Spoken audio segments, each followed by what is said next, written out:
好，大家好啊，欢迎回到早安中国，说错了，欢迎我回到早安中国哈，我是方伟，大家好，大家好，另外两位来，好，观众朋友好，方伟回来了，所以我们又跑到方伟家里边蹭一蹭客厅，非常感谢方伟时间的所有的朋友的支持哦。所以那个。大家都说你跑到中国去参加北戴河会议哦，是吗？开玩笑。上次是你就打探一些什么消息？对，上次高杰是这样，高杰去了那个海南岛是吧？买房子啊。那前几天我去了中南海啊，不是这北戴河，北戴河消暑嘛，给大家报告一下这个中南海的秘辛好不好？三句话。现在中南海这个中共高层分成三派，一派是我看看哈，一派是张又侠、温家宝和这个李瑞环啊，这是要改革的，要扶这个汪洋上去。另外一派当然就习近平了，这硬赖着不走。还有一个永远想不清楚该怎么走的叫胡锦涛。所以三方现在角逐不下，所以就拉锯，一直搞不清情况哈。但这是我在北戴河听回来的啊。大家相信的话，就给方伟呢去打个赞，好不好？我留句话，相信他你就送朵他玫瑰花，好不好？对，因为看我这种报告方式，那个一定是100%的都不相信哈。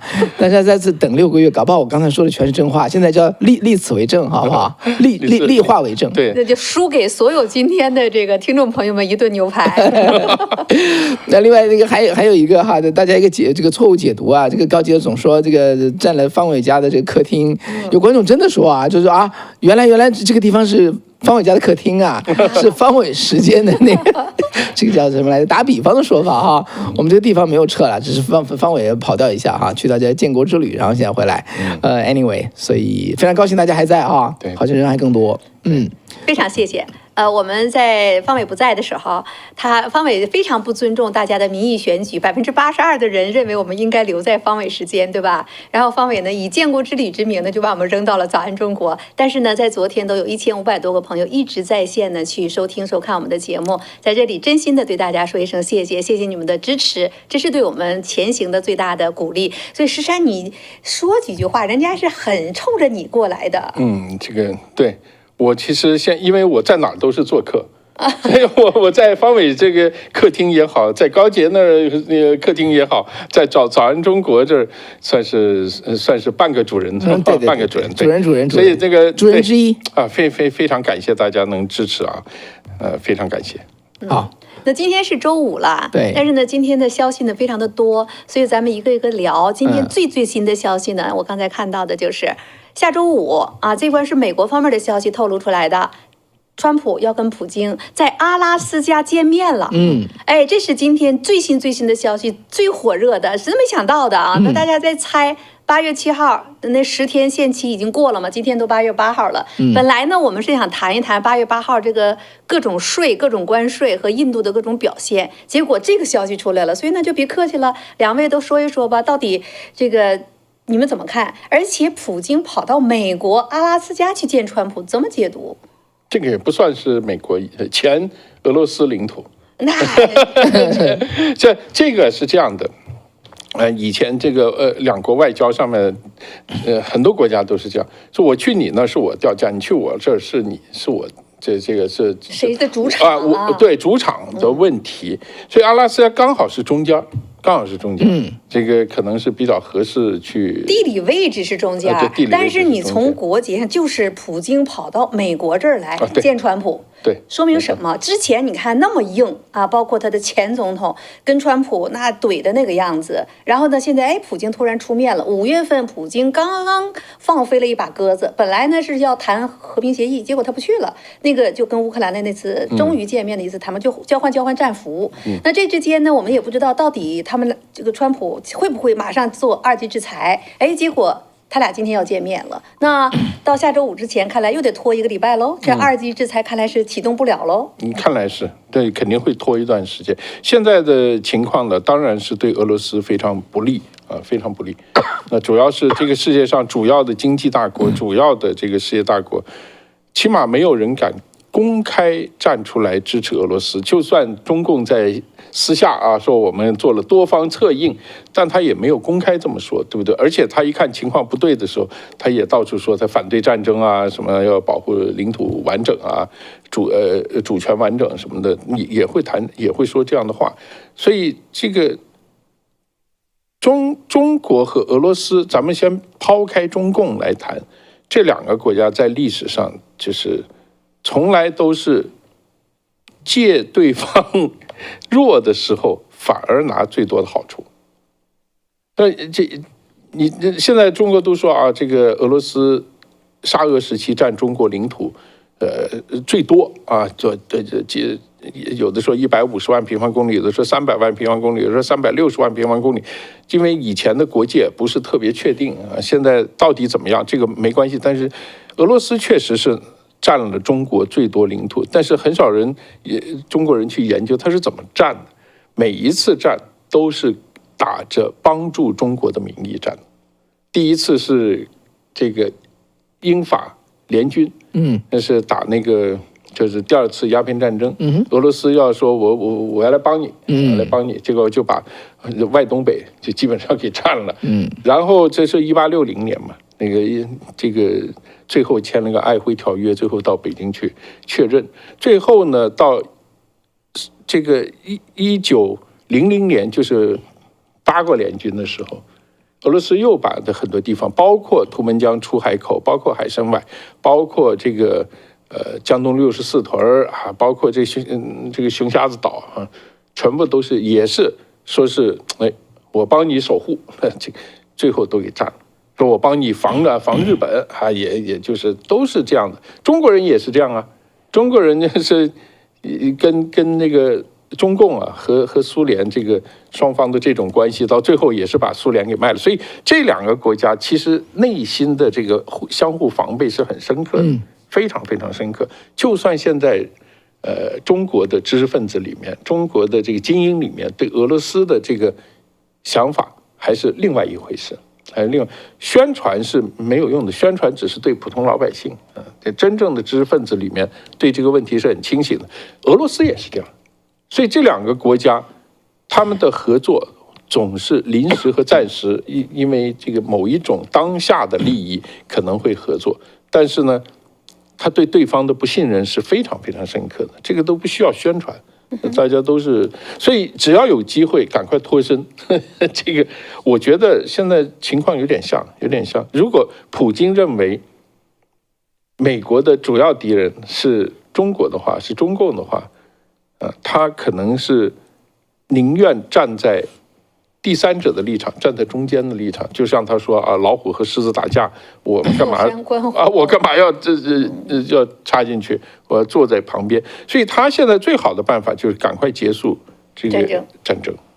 对普京来讲，你记不记得咱们之前就讲过就是普京现在是漫天要价，他要把现在占领的4个地区、4个独立的州全部归为他的所有，加上克里米亚，对吧？对。那么今天传出来的消息呢，据说现在是消息人士，然后呢，《华尔街日报》这种独家的一些报道说，普京呢提出目前的停火协议，要求乌克兰放弃他东部的顿巴斯地区，那就包括2个独立的州，一个是顿涅斯克，一个是卢甘斯克。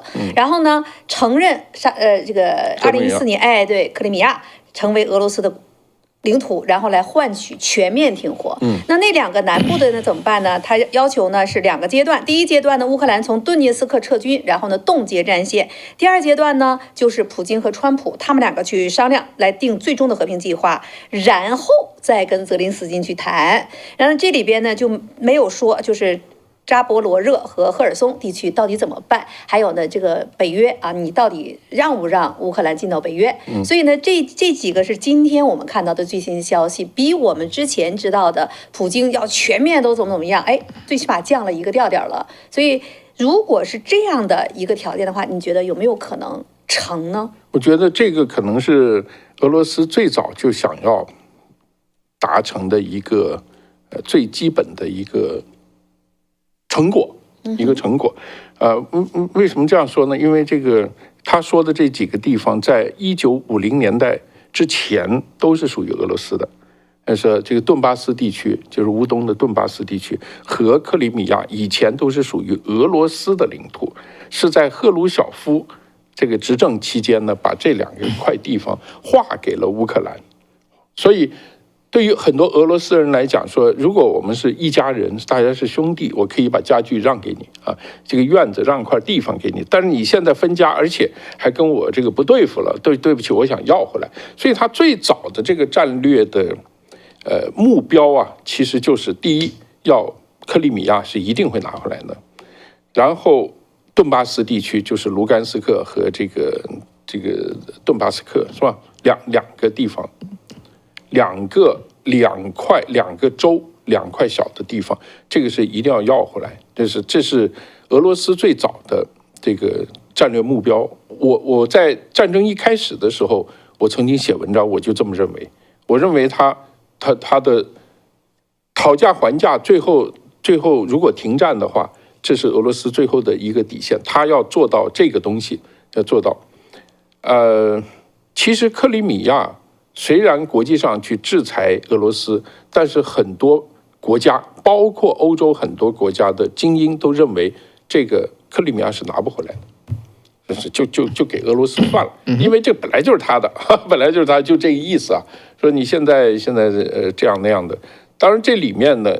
说起来，国际政治里面是很复杂的。现在问题就是国际政治到底应该怎么做？我们很多朋友在我们一般老百姓谈这个国际政治的时候，我们通常会谈就是 we should do this， 就是说我们应该这么做啊，这是我的想法。但实际上的政治的这个最后的交易是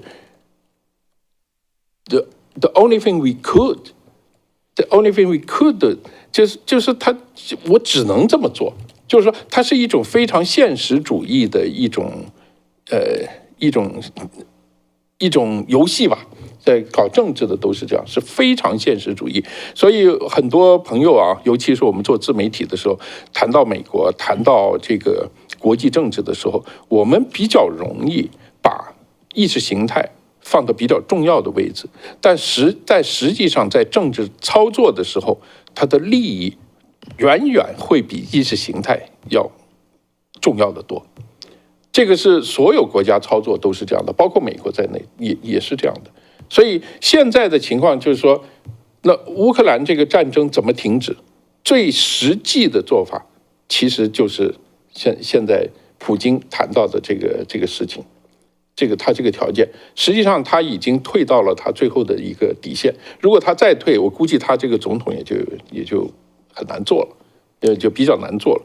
对俄罗斯的这个整个现有的这个政体啊，可能会有一些冲击。但是第一个是这个克里米亚，第二个是顿巴斯，整个顿巴斯的地区。但是另外像那个扎波罗热和赫尔松，这个就是原来就是乌克兰的土地。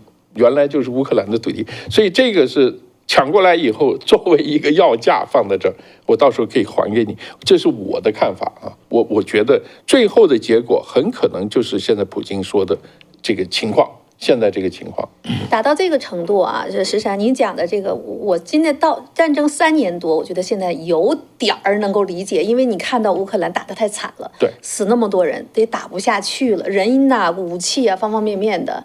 但是呢，你这件事情如果按照这么来讲的话，其实普京还是赢了。为什么我这么去讲他？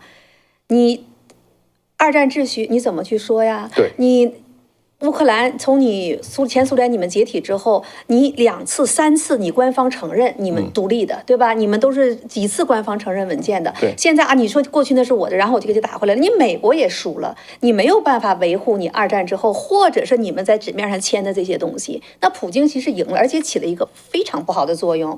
那都这样的话，咱们也都是打他3拳，我留的1拳，大家都这么干的话，那台湾也就很危险了。对，这个里面呢是有一个可以讨论的一个东西，就是说二战的秩序，乌克兰是属于苏联的。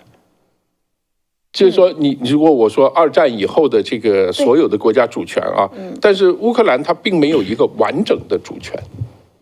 就是那个当时二战结束的时候，对二战结束的是结束，二战结束以后也是一样。所以这个叫什么卢沙野。卢沙野在法国的时候谈，他其实驻法大使，他就驻法大使，他在法国谈的时候就是谈的这个概念，也就是说，你如果以二战为界限的话，那个二战的当时的那个界限是和乌克兰和苏联和俄罗斯之间这个关系啊是说不太清楚的，因为二战结束的时候，克里米亚和这个顿巴斯不是乌克兰的，是到了50年代赫鲁晓夫又交过去的，所以这个里面这个会吵起来会很复杂。问题就你说那个布达佩斯备忘录，这个是比较重要。这个是各个介入进去了，这个你们签了字了，让人放弃核武器了。对。这个是一个非常重要的，然后最后你们谁也帮不上忙了，没错。你搞什么搞？你这么去干的话，那大家都可以这么干。这就是以此为例，对吧？你以前别开这个头，大家都不打破了。你普京开了这个头，你美国也让开了这个头，你现在走到这一步，对这个对以后的这个小皮赖吗？这不？对以后就设了一个不好的一个 sample。未来一个sample，那么以后中共就可以照此为例，咱们就这么干。台湾之前他也一直这么搞。我告诉你，这个世界不是讲道理的，人类社会、人类历史从古到今啊，从古到今，讲道理的年代是很少很少的，大部分是不讲道理，讲什么？讲实力，看谁拳头硬，看谁经济好，看谁国力强盛。这个才是最重要的一个事情。所以现在呢，如果美国的问题是你国力够不够，欧洲你国力够，你的那个实力够不够？如果你实力不够的话，你在这个地方你是讲不了道理的。你是讲道理的，你实力够的时候，你跟大家讲道理，这个非常好，大家很开心，很开心。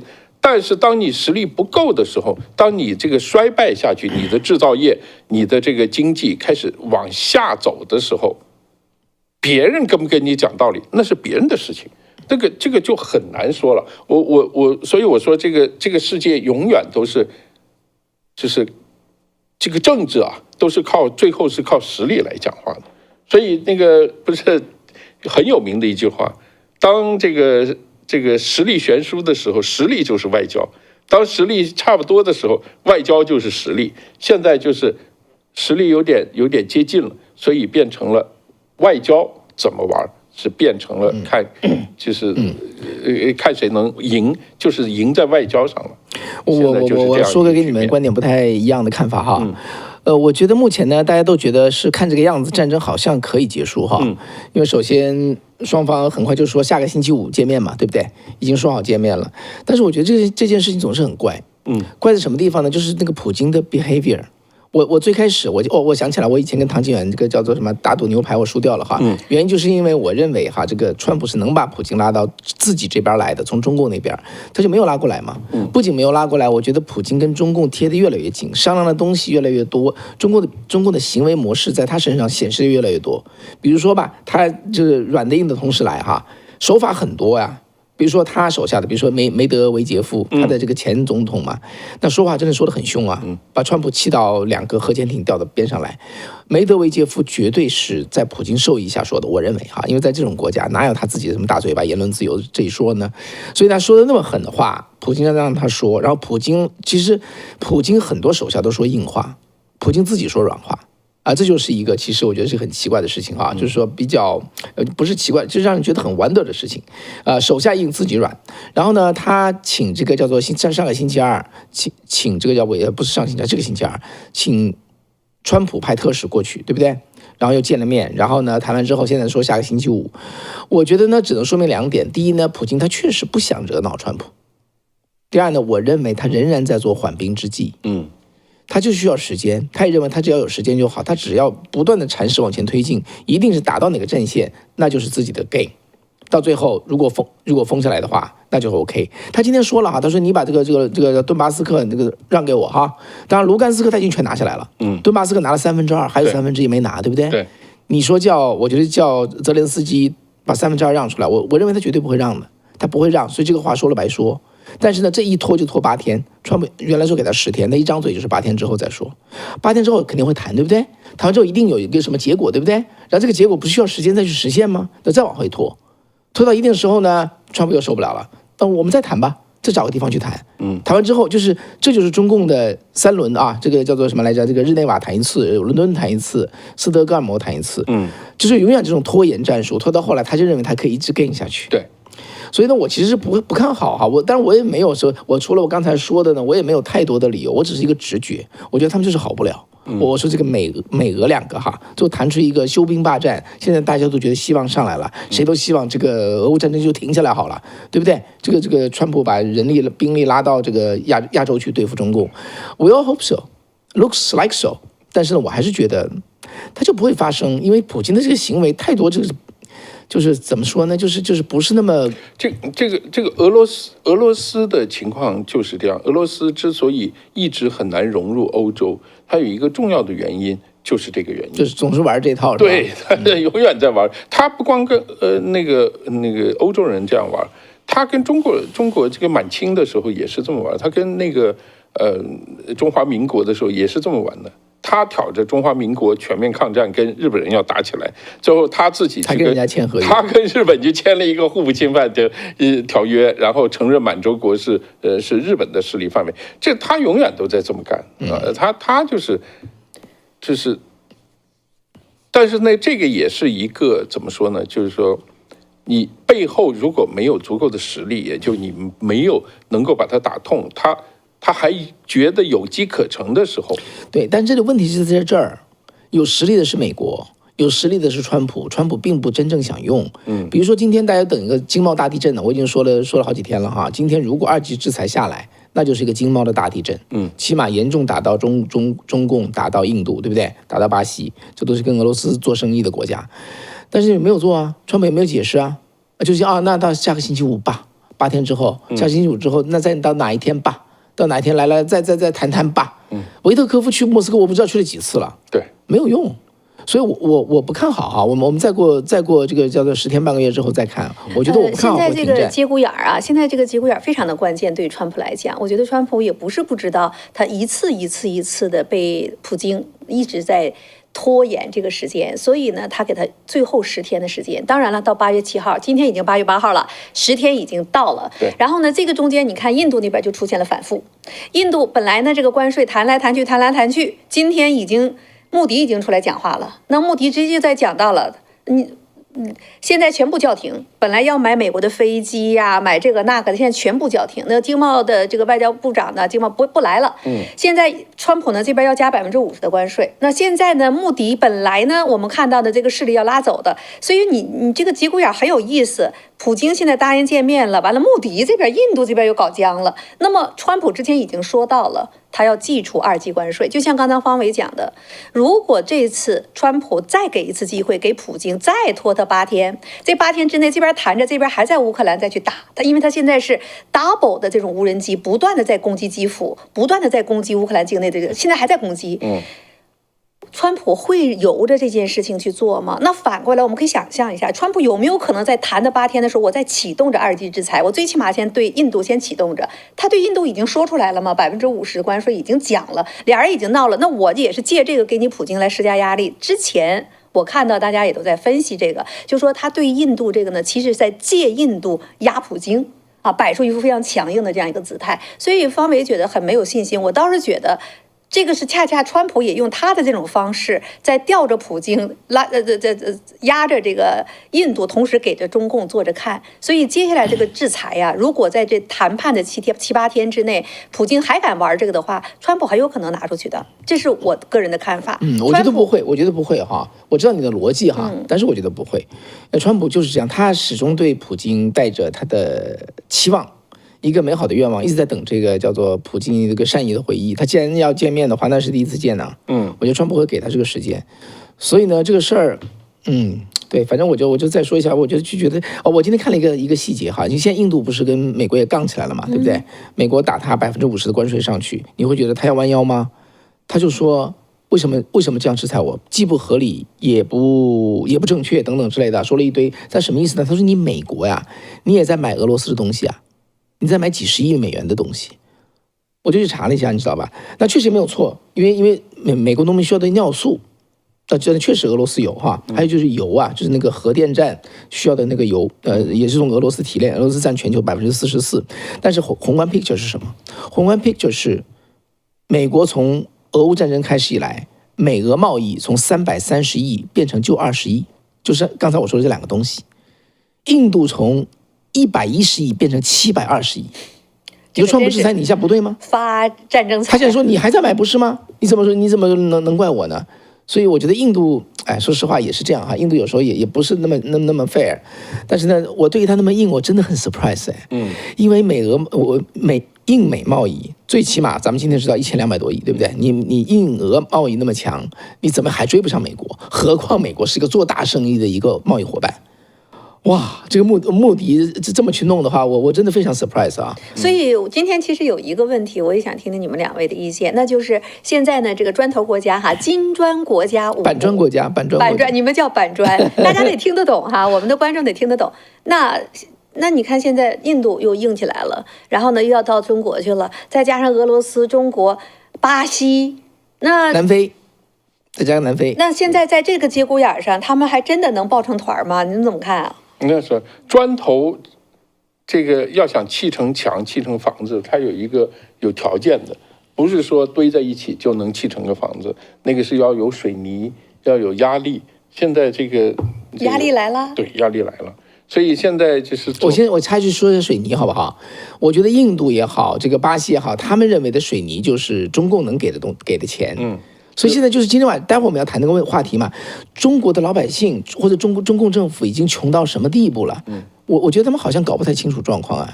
抱的那个大腿现在抱到什么程度了？完全不是美国的这个状态。当然。所以呢，最后这5块砖头的砌不成墙，最后就堆成一堆烂砖头。所有的这些压力，川普之前一直在讲的，你们敢在一起结盟搞我们美元，是不是？那就100%关税。所以又回到关税这上面了。关税是川普的一个非常有力的武器。所以你说他们到底是抱团取暖呢，还是抱头痛哭呢？问问我们的观众朋友们，你们觉得啊，今天这个压力啊，刚才讲的水泥啊都在这儿，普京要跟这个川普去见面了，那你们觉得他们这个砖头五国啊，他们能不能抱团啊？是痛哭还是取暖？打一个1吧。你要如果抱团能抱到一起呢，你就打个1；你说抱到一起痛哭吧，够呛，你就打一个2。因为这国际政治它已经是牵一发动全身，那加上川普的这个关税，全都搅和到一起去了。川普就要用这种方式不断的施压要解决。你说你这个太有意思了，我就觉得我们真的是在见证了从2战以来最复杂的这么一个国际形势，很有意思。所以您觉得和你俩在这上面就看法就不太一样哈？因为我一直觉得，印度没办法，他不敢退，他偷退，但表面上不能退。退什么？退砖头啊？不是，就是对跟美国的这个争端呢，他不敢退。因为上次我也谈到一个这个话题，也谈到这个问题，就是印度这个国家呢，它是有史以来就是在它独立之前，从来没有一个中央集权的政府。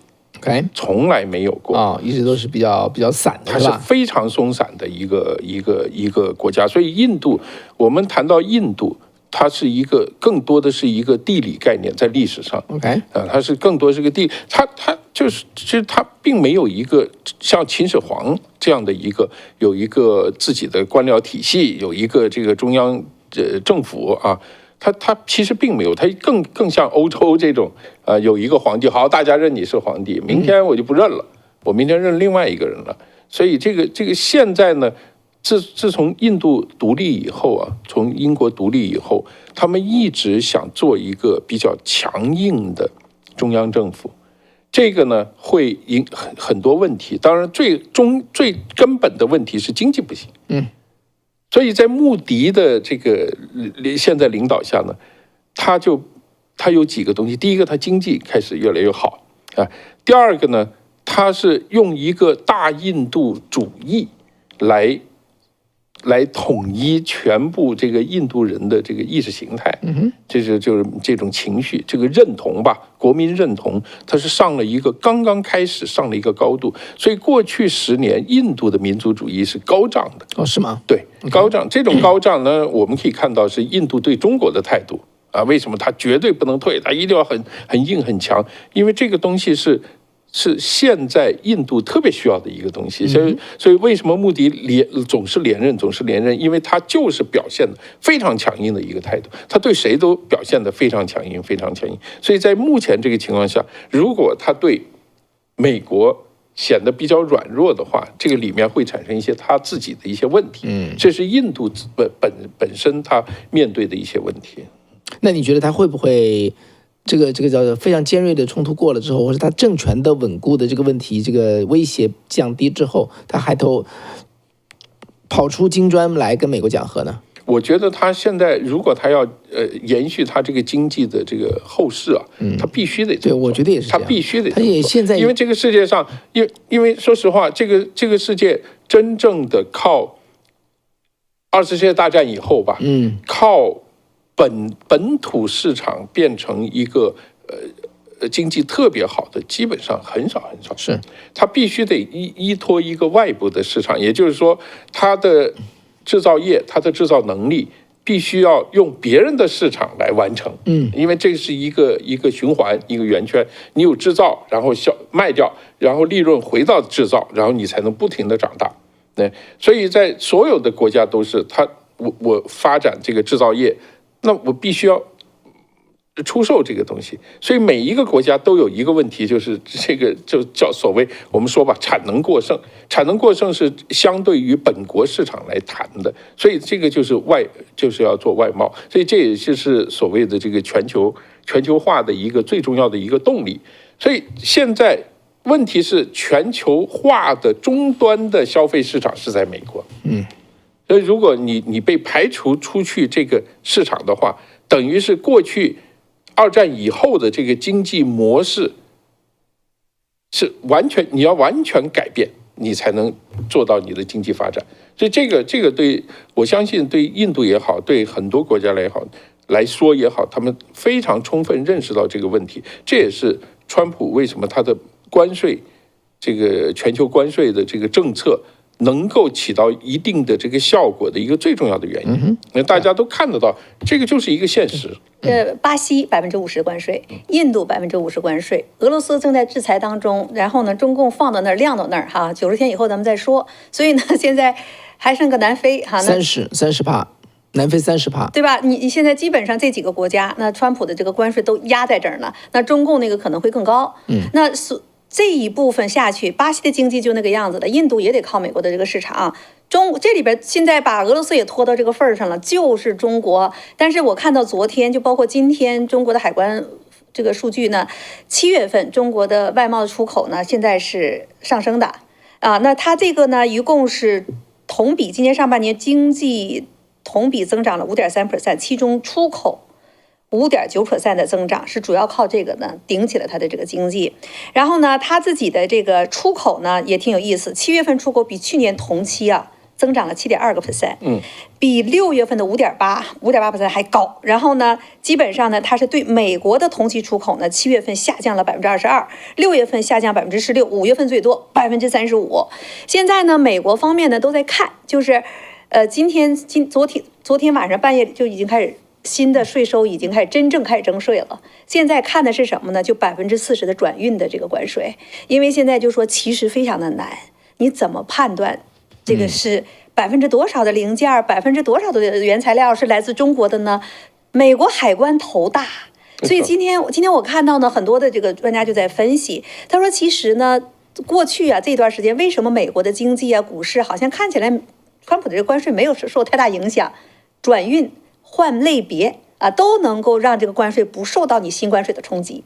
但是呢，这里边呢就有意思的就是，你中共你能不能靠着这种偷偷摸摸的，然后呢改头换面的，你能永远用这种方式支持你的经济，能不能？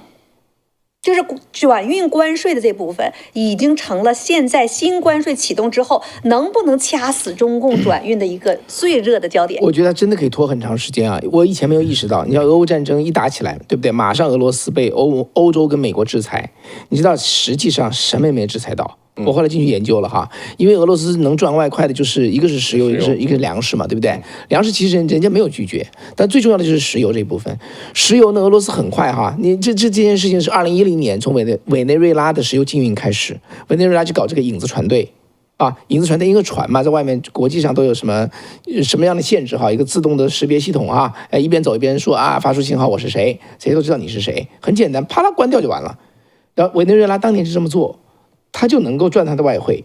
俄罗斯就学这个东西，然后俄罗斯的船它多到多少？它做到现在数不出来哈，叫影子船队，就用二手船、旧船跑到一些反正监管不严的这个就是非洲国家去注册，或者中南美洲国家去注册，然后把什么东西全部关掉。然后你说这个国际标准的什么保险，那不要保险呐。我从这个国家开到那个国家去，我要什么保险？我自己负责就完了。所以一路走上去是600到1000条船，占整个世界船队的15%。然后你认都认不出来。你美国的军舰，但美国的军舰没有去拦，他去拦的话，他都识别不出来。我拦哪条船？所以呢，其实俄罗斯的石油出口根本没有受到限制，没有受到限制。他为什么可以一直打下去，这场仗打下去？甚至于这个在石油便宜因为欧洲这么制裁欧洲不能说禁运它，对不对？欧洲又不是世界皇帝，他做不到。他就说呢，俄罗斯的石油最多卖60块钱，卖60美元就这样子，让他少赚点钱。完全做不到。他自己这边装上去，这个影子船队装到中国去，卸下来，爱多少钱多少钱，就完了，就这么解决。当时是有一个大的经济环境背景，当时的美国通胀太高了，所以呢，拜登政府没有办法，那这个就造成了呢睁一只眼闭一只眼，弄成了这么一个局面。那川普他不是这个概念，他不是这个逻辑，所以他一直到中东，他要把油价压下来了，油价也一直在往下走。还有呢，他对委内瑞拉制出了2级制裁之后，那不乖乖的中共的那些油轮都跑了吗？所以我觉得在这个过程当中，还在于美国政府，就特别是川普，你有多大的决心？这点我同意，对吧？他要真的下手去治他的话，当然是可以的。对呀，就是看他会不会去做这件事情，因为非常非常麻烦。你现在你不做行吗？美国他现在是这样，他是你把他毒死，你是做不到。你是基本上做不到的，就是说像一个像个监狱似的把它封起来，这是不可能的，这是做不到的。但是它可以在很大程度上影响这个问题。另外呢，美国对俄罗斯的战略一个非常重要的就是压油价，因为俄罗斯呢，它这个石油是在内陆，它很难通过海运来运，因为它所以它的成本比较高，它的成本算下来呢，就是60多70美元，也就是说，它挖了这个油卖出来，其实它没多少钱赚，所以油价对于俄罗斯是至关重要的。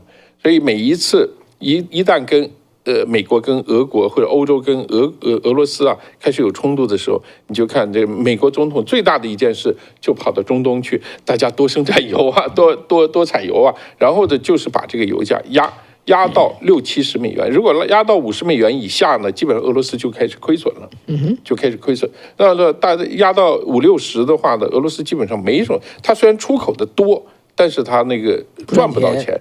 但是现在问题在于有很多影子公司帮他做这个事情，也就是说，比如说印度，然后前段时间川普不是说吗？说你这不光买，你还在国际市场发大财。他有很多，比如说一些公司以印度公司的名义，从这买来，然后在别的地方市场又把它卖掉了。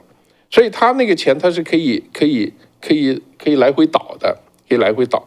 所以这个事情就是会出一些问题，其实我觉得今天我们本来也要谈另外一个，就是所有的这一切是在川普政府，特别是川普这个团队，他已经看清楚了，这还不是共和党，连民主党团队也已经看清楚了，中共是他美国最大的敌人，人家没这么说，就是摆明了，所以你看他已经一刀，他一直在做这件事情，所以我不认为川普会让普京拖下去，所以我认为下周5如果真的能够见面的话，除非中间有变，如果普京这次真的和川普去见面了的话，我倒是觉得能谈出点什么东西了。那这是我个人的看法，因为川普大家都在看川普你的关税，川普到今天为止，到8月8号今天为止，他的对内对外的政策，他是一步一步的已经取得了成功。虽然中间有很多的这种反复，他确实是在取得了成功。你比如关税的问题，欧盟搞定了，日本搞定了，包括那个瑞士39%，他就得跑过来去跟川普要见面。我看到瑞士的媒体就在分析那个瑞士的瑞士的把他这个总理骂惨了，总统给骂惨了，就是他没处理好跟川普之间的关系嘛，他以为还像泽林斯基还要批评川普，所以他周4跑到美国来想见川普，川普不见他，他只见到了这个国务卿卢比奥，什么也没谈成，所以39%的关税对于瑞士都已经起作用了。普京他们都在看你川普能不能搞定，你对内对外你能不能搞定？现在看来他一步一步都搞定了。那么在这种情况之下，普京，我觉得普京他确实是觉得川普要玩真的。你真要是再这么不给川普面子，2级制裁就要下去。你到那个时候你更不脸上更不好看。所以我觉得这一次普京真的要跟川普见面的话，反倒能拿出点什么东西来。刚才你们讲到这儿的时候，你看整个国际局势，你从德国跑到苏联，跑到前俄罗斯那边，搞了那么多能源、天然气。川普第1届的时候，我还记得那张照片。川普坐在那儿，所有人这么压着就包括那个默克尔，对不对？压着都盯着那个川普，像一群老师训一个不听话的学生。那张照片印象太深了。那当时川普怎么跟默克尔那么讲？你不能这样干，你的天然气、你的能源，你怎么能跟全部都靠着俄罗斯呢？谁也不听。结果呢，现在现实打的脸啪啪的响。你过去那个时候连德国这一个国政府都这么看，咱今天本来就想说一个就是陈立武的这件事儿嘛。陈立武昨天川普就直接点名了，从昨天到现在，整个网上都在讨论这件事情。Intel 的执行长，对 Intel 的这个嘛，那川普对这件事情是说话非常不客气，他直接就在讲到，你给我立刻走人，没有第2条路可以走，没有选择，你给我辞职。所以今天《华尔街日报》上还有专栏文章呢，他这个专栏文章的意思就是说，现在所有的私人公司的 CEO 都觉得非常 upset。说你川普，你总统，你点名我们私人公司，干涉我们的经营的策略，你这个东西过了，在历史上从来都没有过的，你不可以这样做。你的总统的权限在哪里？今天大家都在选择，都在谈论这件事情。可是陈立武在过去你去看，今天《华尔街日报》包括路透社独家的调查，方维你肯定是做了研究了，对吧？陈立武在过去这从2000年到2023年。他跟中国之间都搞了些什么事情？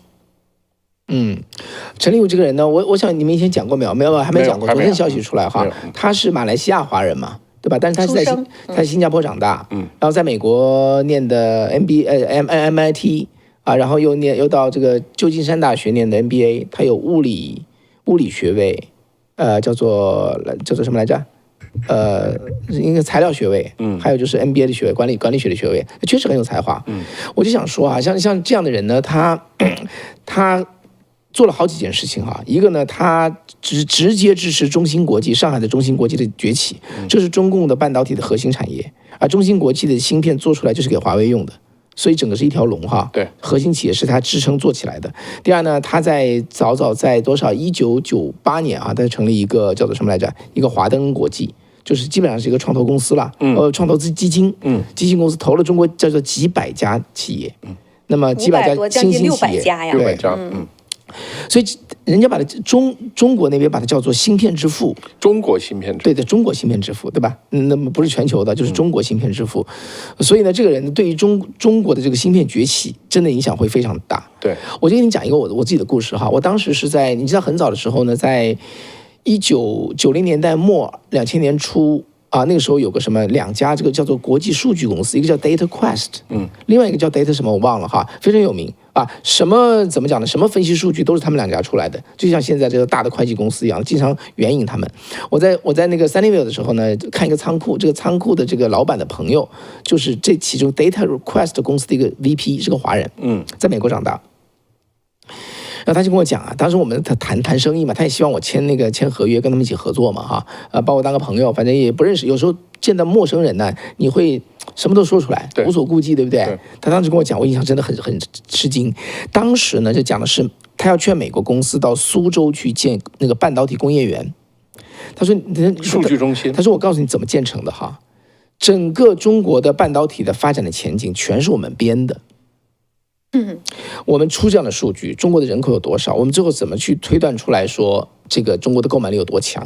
就像那个可口可乐要去中国大陆，为什么呢？因为每个人买一听可乐，那么10亿人就是10亿听可乐，就是画这个图。他说我们把这个东西卖给美国的高科技的企业，他们在我们的影响下就一家一家过去。他说将来我会很自豪，我做的这件事情。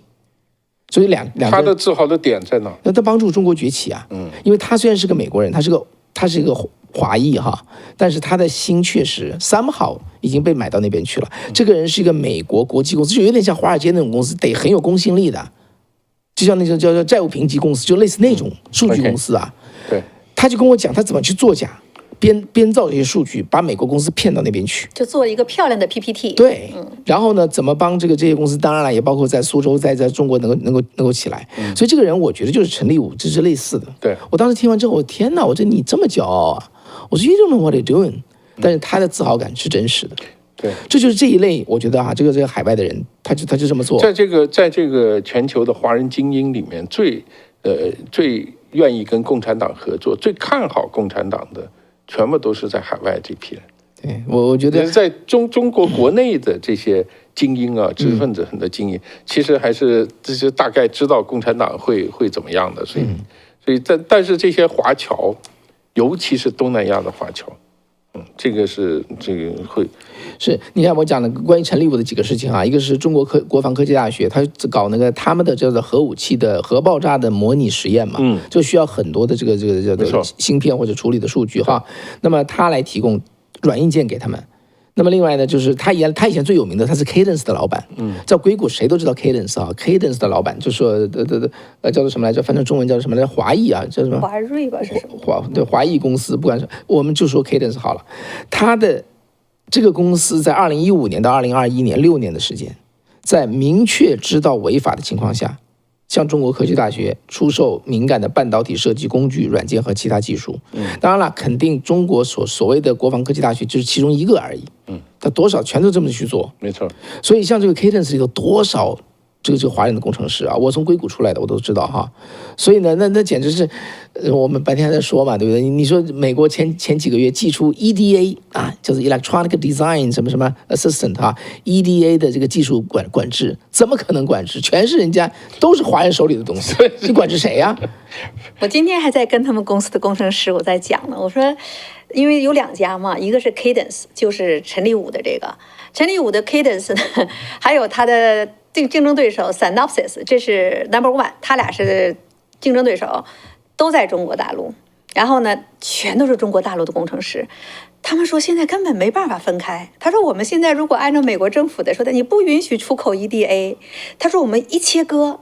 他那边就地就能成立自己的公司，一个新的这个 Cadence， 新的 Synopsys。Yes， 然后呢，马上就和他成为竞争对手了。他现在管怎么的还是我们的分公司，就已经变成这个德行的了。他就像那个龙一样，一个龙头在美国哈，整个龙身子全在中国，就那种状态。你怎么去切割？怎么去做禁运？所以上周的时候呢，Cadence 刚刚跟美国政府呢罚款了事，1.4亿美金的罚款，就是因为。去刚才你讲到的，你在明知道那时候还是民主党政府在执政的时候呢，已经中芯国际包括呢中国国防科技大学全部都是禁止的，明确说这是中共军方的机构，你违背这个协议50多项技术，大概56项，几年之内全部都给对方了，所以呢要惩罚他。那么最后和解呢是交了1.4亿美金，完事儿了。结果呢这个消息一出来，当天 Cadence 的股票直接跳涨了超过6%，所以你那1.4亿美金 so what 对那么家一个上市公司。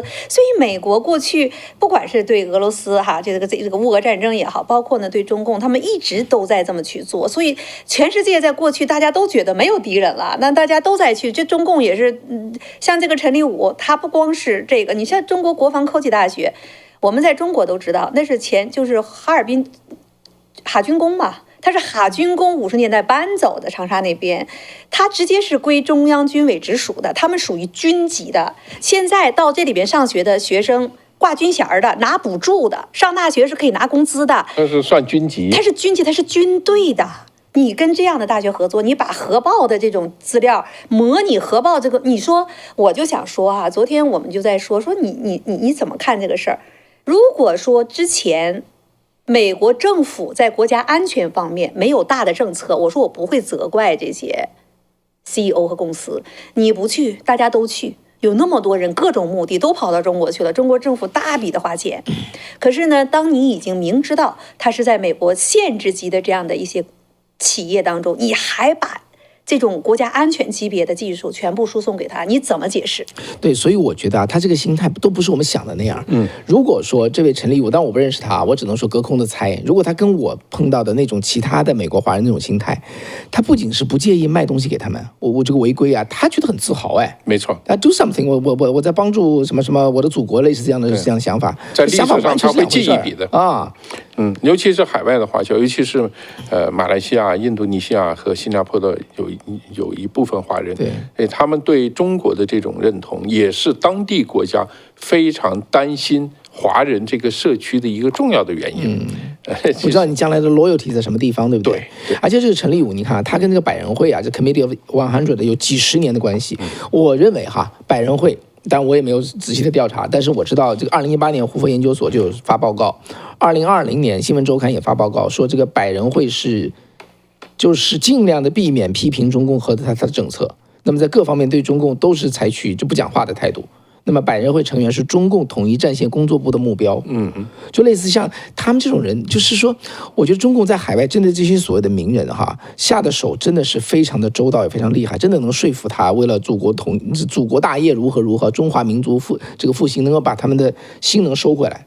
然后他这些人全是在西方的成功人士，都被中共一个个攻陷，最后成为中共的棋子。他什么违法，他才不想那个事儿呢？他向我贡献要多大才行？那个时候中美之间的关系就是这个政策。我不这样看，因为美国对中国的科技限制其实是有很长的历史的，有很长的。因为我知道，在华盛顿地区原来有一个挺有名的一个知识分子，他呢写过一个计划生育的一个报告，就是讲中国妇女权益的，写过一个报告。后来呢，就回到中国的时候，就被中国政府呢把他扣起来了，还判刑。你是洋人吗？不是中国人，华人，给判刑。判刑以后呢，美国这边就营救他，因为他有美国绿卡，营救他。在当时呢，中国政府还没有这么战狼吧，就是觉得这个，因为他。华盛顿很多人呢，就包括这个国会议员呢，都去为他讲话等等。后来呢，就把他放了，就直接遣送，就是把他驱逐，就让他到美国了。在他抵达美国那一天，我正好因为坐飞机呢要去一个什么地方，然后我到了那个达拉斯机场的时候，我说：“哇，这么多电视车，哎呦，这么牛啊！”我们还开玩笑，都来送你啊什么的，开玩笑。最后才知道是这位人士从中国回到美国了，这个人。但你知道后来的结果是什么吗？后来结果是 FBI 介入把他抓起来，然后判刑了。他就是在当时卖了一些处理器，什么那以前说的什么486、586，我不是很懂啊。Intel 对，就是那种处理器，就是当时美国是限制不能卖给中国的这些东西，他和他先生呢，就是采购以后卖给中国啊，也就是说中国人很这个人格啊，就是有这个东西。我想说的是，美国人知不知道？美国人知道有没有政策？有政策，但是这个政策呢，到了经济交融到后来的这个地步的时候，完全是形同虚设，完全彻底的是形同虚设。最后就我说的这个华人在美国还被判刑了。判了3年还是4年，我估计是中共那边就直接把这个情报就拿过来，你走啊，你回美国也你要做监狱。对，所以我觉得这个问题啊，这个问题真的不光是陈立武的问题啊。华人在美国的高科技业哈，在硅谷，甚至在华府的诸多的美国的行政部门哈，在里头上班，因为华人都很优秀嘛，特别是80年代之后出来的华人，对不对？博士、硕士一大堆， IQ 比较高。对，那看上去也都很老实，对不对？就美国人就会信任他，把他们招进来。然后我们现在都知道，我们早上还在那谈嘛，对不对？一个 Meta 内部开会，一个屋子全是华人，不要讲英文了，不用讲英文，直接讲中文。对，那人工智能 Grok 也是一样的。对。这一屋子全是华人，没错，这是已经成了一个常见的现象。对，但这个问题就在于这个地方。你看这个，大家看到哈，你要是数的话，你仔细去看，里头非常这是 Grok 3个洋人，其他全是华人，一屋子啊。这就是目前的情况。在 Silicon Valley， 在硅谷那个地方哈，不管是 Synopsys 还是 Cadence， 如果呢，因为他们的客户就是什么苹果呀、什么 Meta 呀，都是这个 Synopsys 和 Cadence 的客户。他们见客户的时候呢，大老板、二老板、三老板就告诉他，都让中国工程师说你们去吧，你们去吧，去了整个就是在说中文。现在在 Meta 的办公室里边，对。就整个就在说中文的，在硅谷现在就是这个样子。中国工程师真的很牛的。所以这帮人呢，你可以说这是华人的骄傲，你也可以说这整个就是个华人的一个雷区，因为所有这些人全都在中共的这个枪的准心上，是这个统战的瞄准。他这个子弹打出来，那个子弹是什么呢？子弹就是说呢，你既然已经有所成就了，要帮助你的祖国，这是一件很有骄傲的事情，而且很多的钱可以给你，没错，对不对？对个人对国家都很好。你真的，我觉得对中共对于中国整个这个概念没有去细想的，很难不掉到他的坑里头去。对，没错。做的事情，反正美国也很自由，都也很放松。FBI 不出现在你的面前，你会想那么多吗？对，帮助祖国有道义正当性，有价值，然后又有钱赚。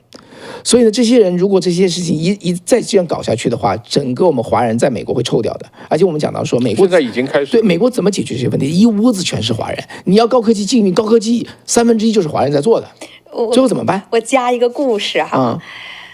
这个 Walden 就是陈立武，他不是有一个华登国际 Walden 对是吧？投资公司，他不是自己的风险投资公司嘛？他也要介绍他这个风险投资公司，其中有一个人在他这个宣传片里边，这个人叫做尹志尧，那他呢是中微电子。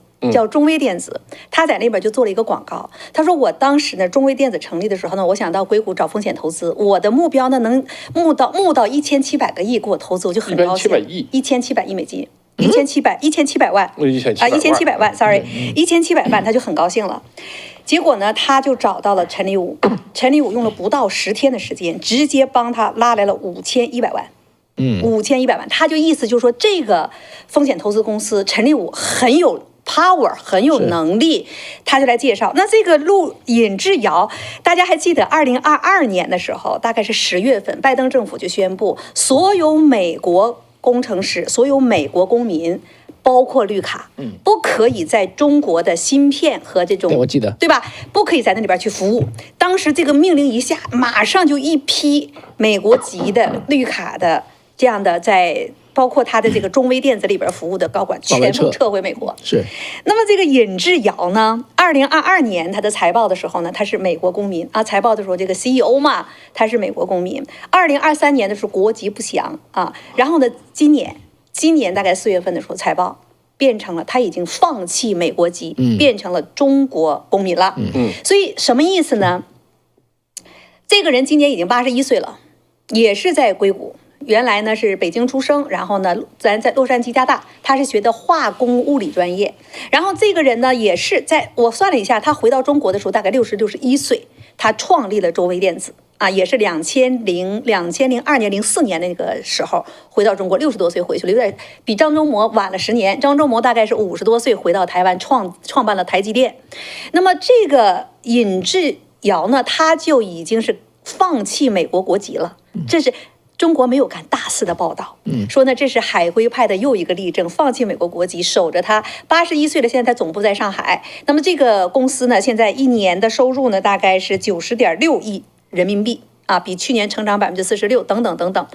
他两个里边的2个主要的工程师，他们也是美国籍，那2个人呢，一个叫杨伟，一个叫倪团强，在2022年那个命令下让行政令下完之后，马上回到美国了。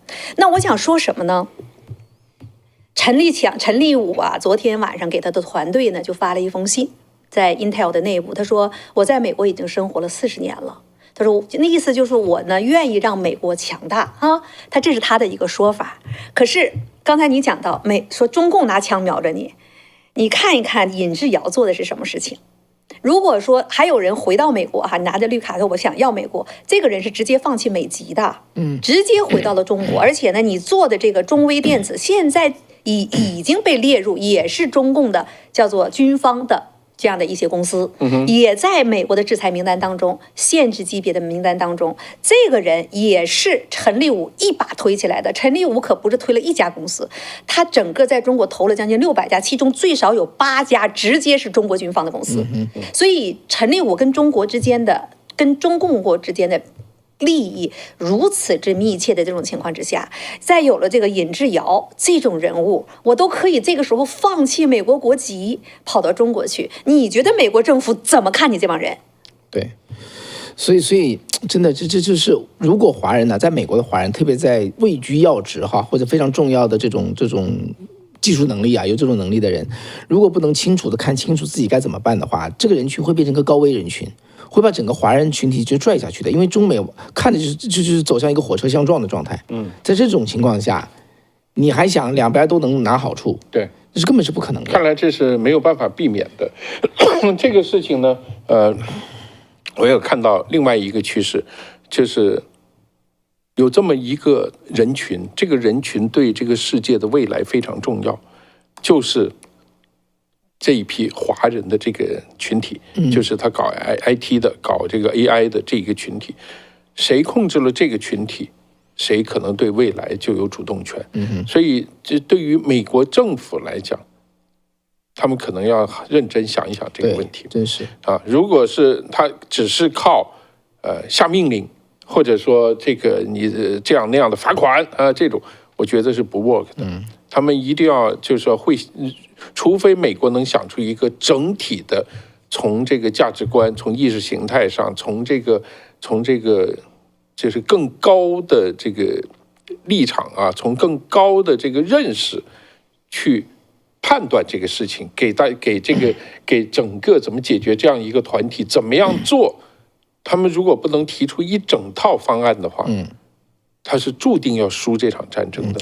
那输了这场战争，未来会非常非常被动，这是对美国来讲是一个非常大的挑战。好，我从另外一个角度啊讲这个事情的解决方案，我觉得你说的呢，当然是一个比较理想的 solution， 但是呢，美国政府，我不能说从来不搞哈，几乎不搞。叫做叫什么辅导正确价值的一个树立，对，它没有那个功能，它从第一天就没有这个功能，而相反的，这个功能是由民间来扮演的，没错，就是说美国的有识之士、有思想的人，他自己去募款啊，他自己去成立一些叫做非营利的组织，他自己去把他的时间拿去不去发大财，而去做这个价值观的教育，包括从美国的教育系统啊，美国的方方面面的各种宪法团体，所以我反而觉得哈。华人自己要救自己，必须的。对，你自己不救自己，我认为美国政府不会来救的。第一，他搞不懂；第二，他搞懂的话，他最多就是拨你点钱而已，他也不会细致的操作。包括我们今天讲的事情，我觉得你一个美国政府在这旁边，美国政府的官员他不一定听得很懂，对不对？他说这些人，对啊，我们这跟政府功能有什么关系？我们没有部门，没有资金，没有机制，没有训练，没有经验干这些事情。对，那是学校的事。对，所以我就说哈，咱们在这说，今天不是在这放空话哈，对，能够咱们有缘能在一起来探讨这个问题，我觉得这是很有意义的。是，将来真的，假如华人的高端的高科技，从1980年代出来留学的一帮人，有一帮人成为美国的高危分子，成为危险分子，无意之中威胁美国国家安全。造成整个美国华人的一个叫做什么沦陷，或者被人家这个另眼看待，甚至将来全部被圈起来、被看起来，这不是不可能的事儿啊。如果就是观念错了，什么都会错。对，所以呢，反而说华人自己互相提醒，支持好的华人的这个非营利组织、华语的媒体，把这件事情讲清楚，因为这件事情我觉得是不难讲清楚的。对不对？中共现在把中国折腾成什么样？待会儿我们会去谈。你还去支持那个东西，以为你在帮助祖国？这个祖国已经沦陷给共产党了，一个外国来的一个叫做什么外来的一个势力，对，跟中华文化完全没有关系的，已经沦陷给他了。你再去帮助这个叫做攻陷中国的一个外来入侵者，你觉得是为了祖国好吗？所以我觉得这些问题我们就去讨论，我们讨论清楚了。当然了，美国政府我觉得最好，我觉得他能出钱就很好了。假如我们能说到，起码他能认识到这个问题的严重性，对，认识到这个方向啊，这个东西就是我相信现在有很多华人可能正在想，这应该怎么解决这个问题，应该怎么处理这个问题。我相信在海外的绝大部分的华人对共产党是反感的，当然在是面对具体利益的时候，应该是去怎么样判断，这是每一个人自己要做的决定啊，但是。如果这一批华人，这样说吧，未来呢，这个世界的未来的一个走向，跟这一批人是很有关系的。你要知道，现在 AI 差不多一半的这个做 AI 的人都是华人，是，所以他们这一批人等于是换句话，我们这一批人，我们家有小孩也在做这个事情。他们这一批人实际上有可能对世界未来的走向起了一个决定性的作用。那这一批团体，它是应该怎么做呢？它的未来从哪个方向呢？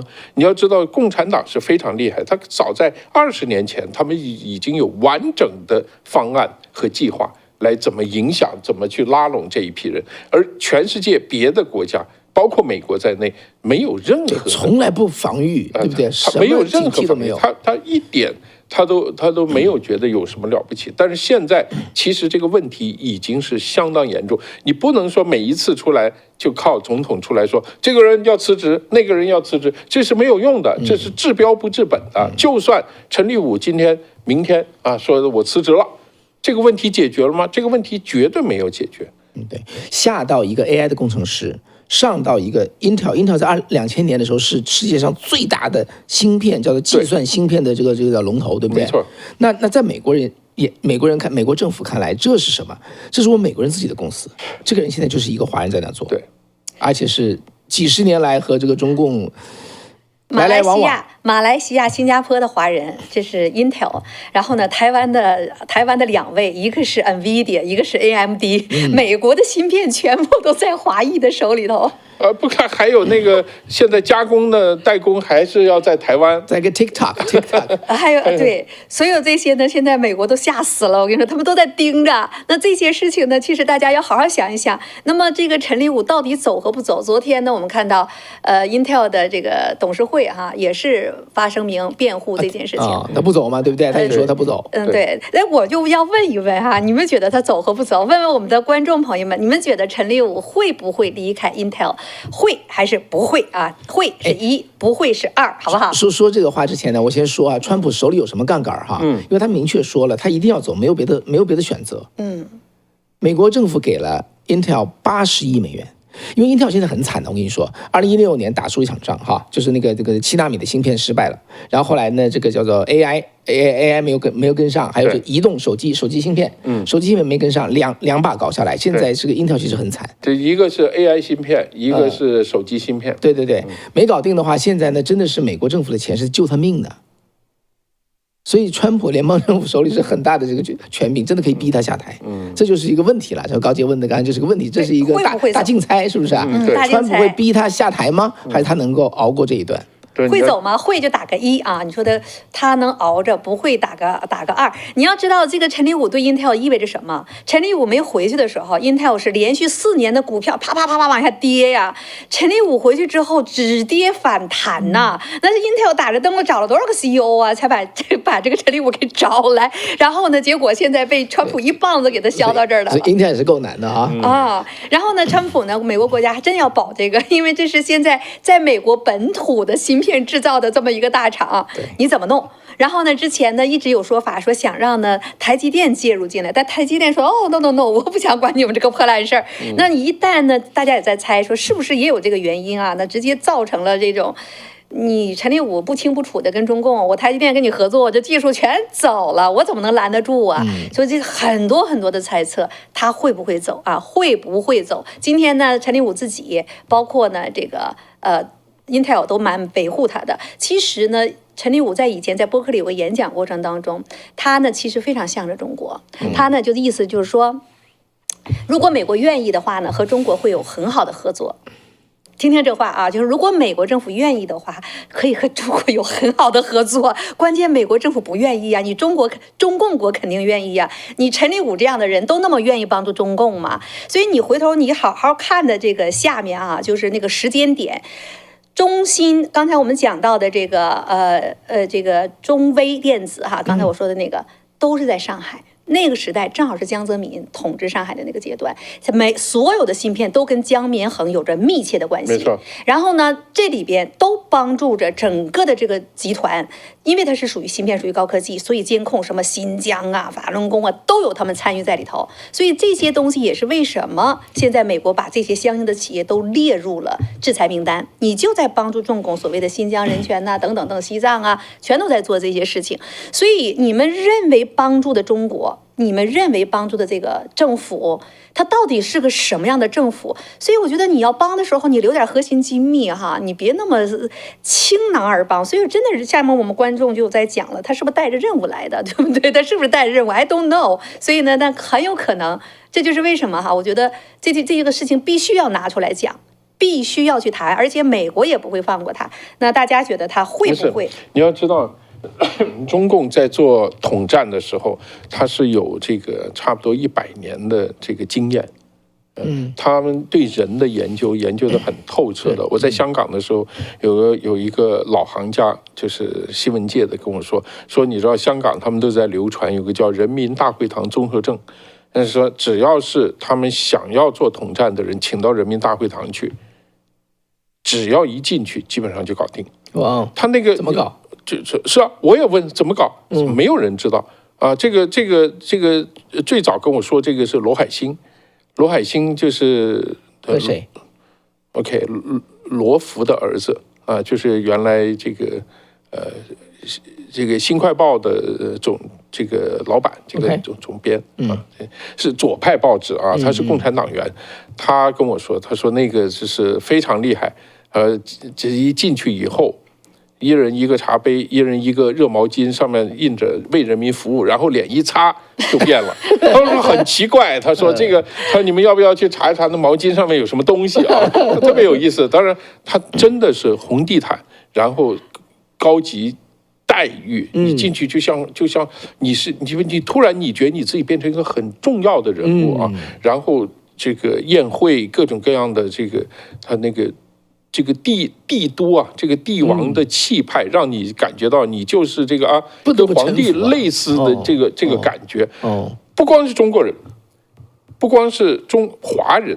美国人也有这种情况，很多美国的地方官员没有去中国之前跟你讲啊这样那样，去一趟中国回来就变，是啊，可能也是为人民服务的毛巾也擦了一把脸，就谁也不知道。然后就说那个给你一个这是现在可能没有人为民服务啊，以前才有，上面那个大茶缸子上面有为人民服务，然后写人民大会堂，然后你还可以拿走。然后但是它有一排热毛巾嘛，上面有一个红字儿，为人民服务，还是毛泽东的字，很奇怪，就是一擦了脸以后马上就变了那个东西。我们在硅谷啊，那个时候真的是亲身体验过的，我就不能点名了。其实大家私底下都是好朋友啊。本来呢，我们媒体去采访哈，那都是城市的市长啊、官员呐。原来呢，他们都是很支持中国的民主化呀，等等的，甚至都是发起人的。哎，大家都挺好的。去了一趟中国回来就不接受我们采访了。就像你说的，这有这么大的魔力啊！去了一趟中国，就整个就全都变了。他那个是非常厉害的，那是非常非常洗脑术嘛。对他的那一套东西啊，那一套东西，甚至有的朋友都说，那个根本就不是人的逻辑能说通的，他们认为那就是下蛊。下蛊就是你知道是一种巫术啊，他们就认为是一种巫术，就是他到那个地方以后，他们有这样的人，他就可以给你怎么一弄，他就可以控制你了。这个就是我们不知道，我最开始以为毛巾上有什么东西，后来他们就说这可能有人下蛊啊什么的，反正他们真的是有这个魔力，所以这个是美国政府可能这个。每个人去必须是要带一本很重要的圣经才能够顶得住的，抵挡邪魔。前两天不还有一个 Fed 的那个美国人在美联储里边不也被中共吗？多少年提供美联储的书籍给中共，你简直太离谱了。你别说别的，你包括脸书、包括 Meta 这些头去了中国做多少事情。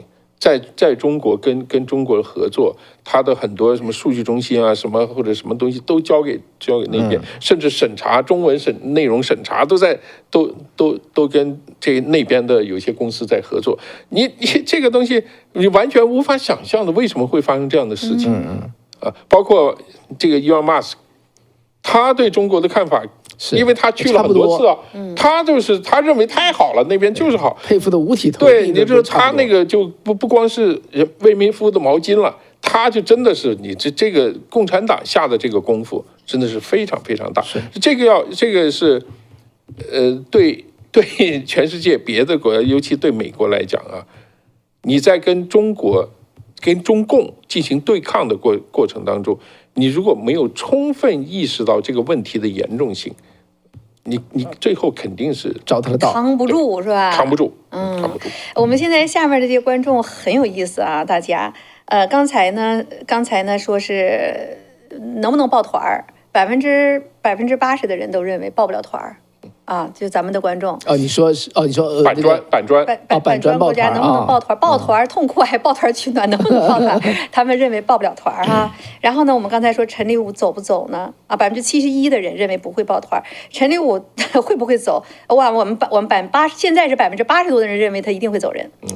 啊，这是我们大家真是这判断力。然后呢，今天我就有一个中国舆情控制哈，你刚才讲的这个就是你有多少人能把这个事情看清楚的哈？这个舆情控制呢讲的很有意思哈，你听一听啊，他是这样的，他说在他们内部他是打到屏幕上的，告诉给他们的这个舆情控制的官员、维稳官员，只有少数人、极少数的人才能感觉到或认识到究竟发生了什么，但是我们会把这些人置于孤立无援的境地。你讲中共的舆情控制是吧？啊，对，我们会把这些人啊，就看懂明白、看清醒的人，置于孤立无援的境地，把他们变成众人耻笑的对象。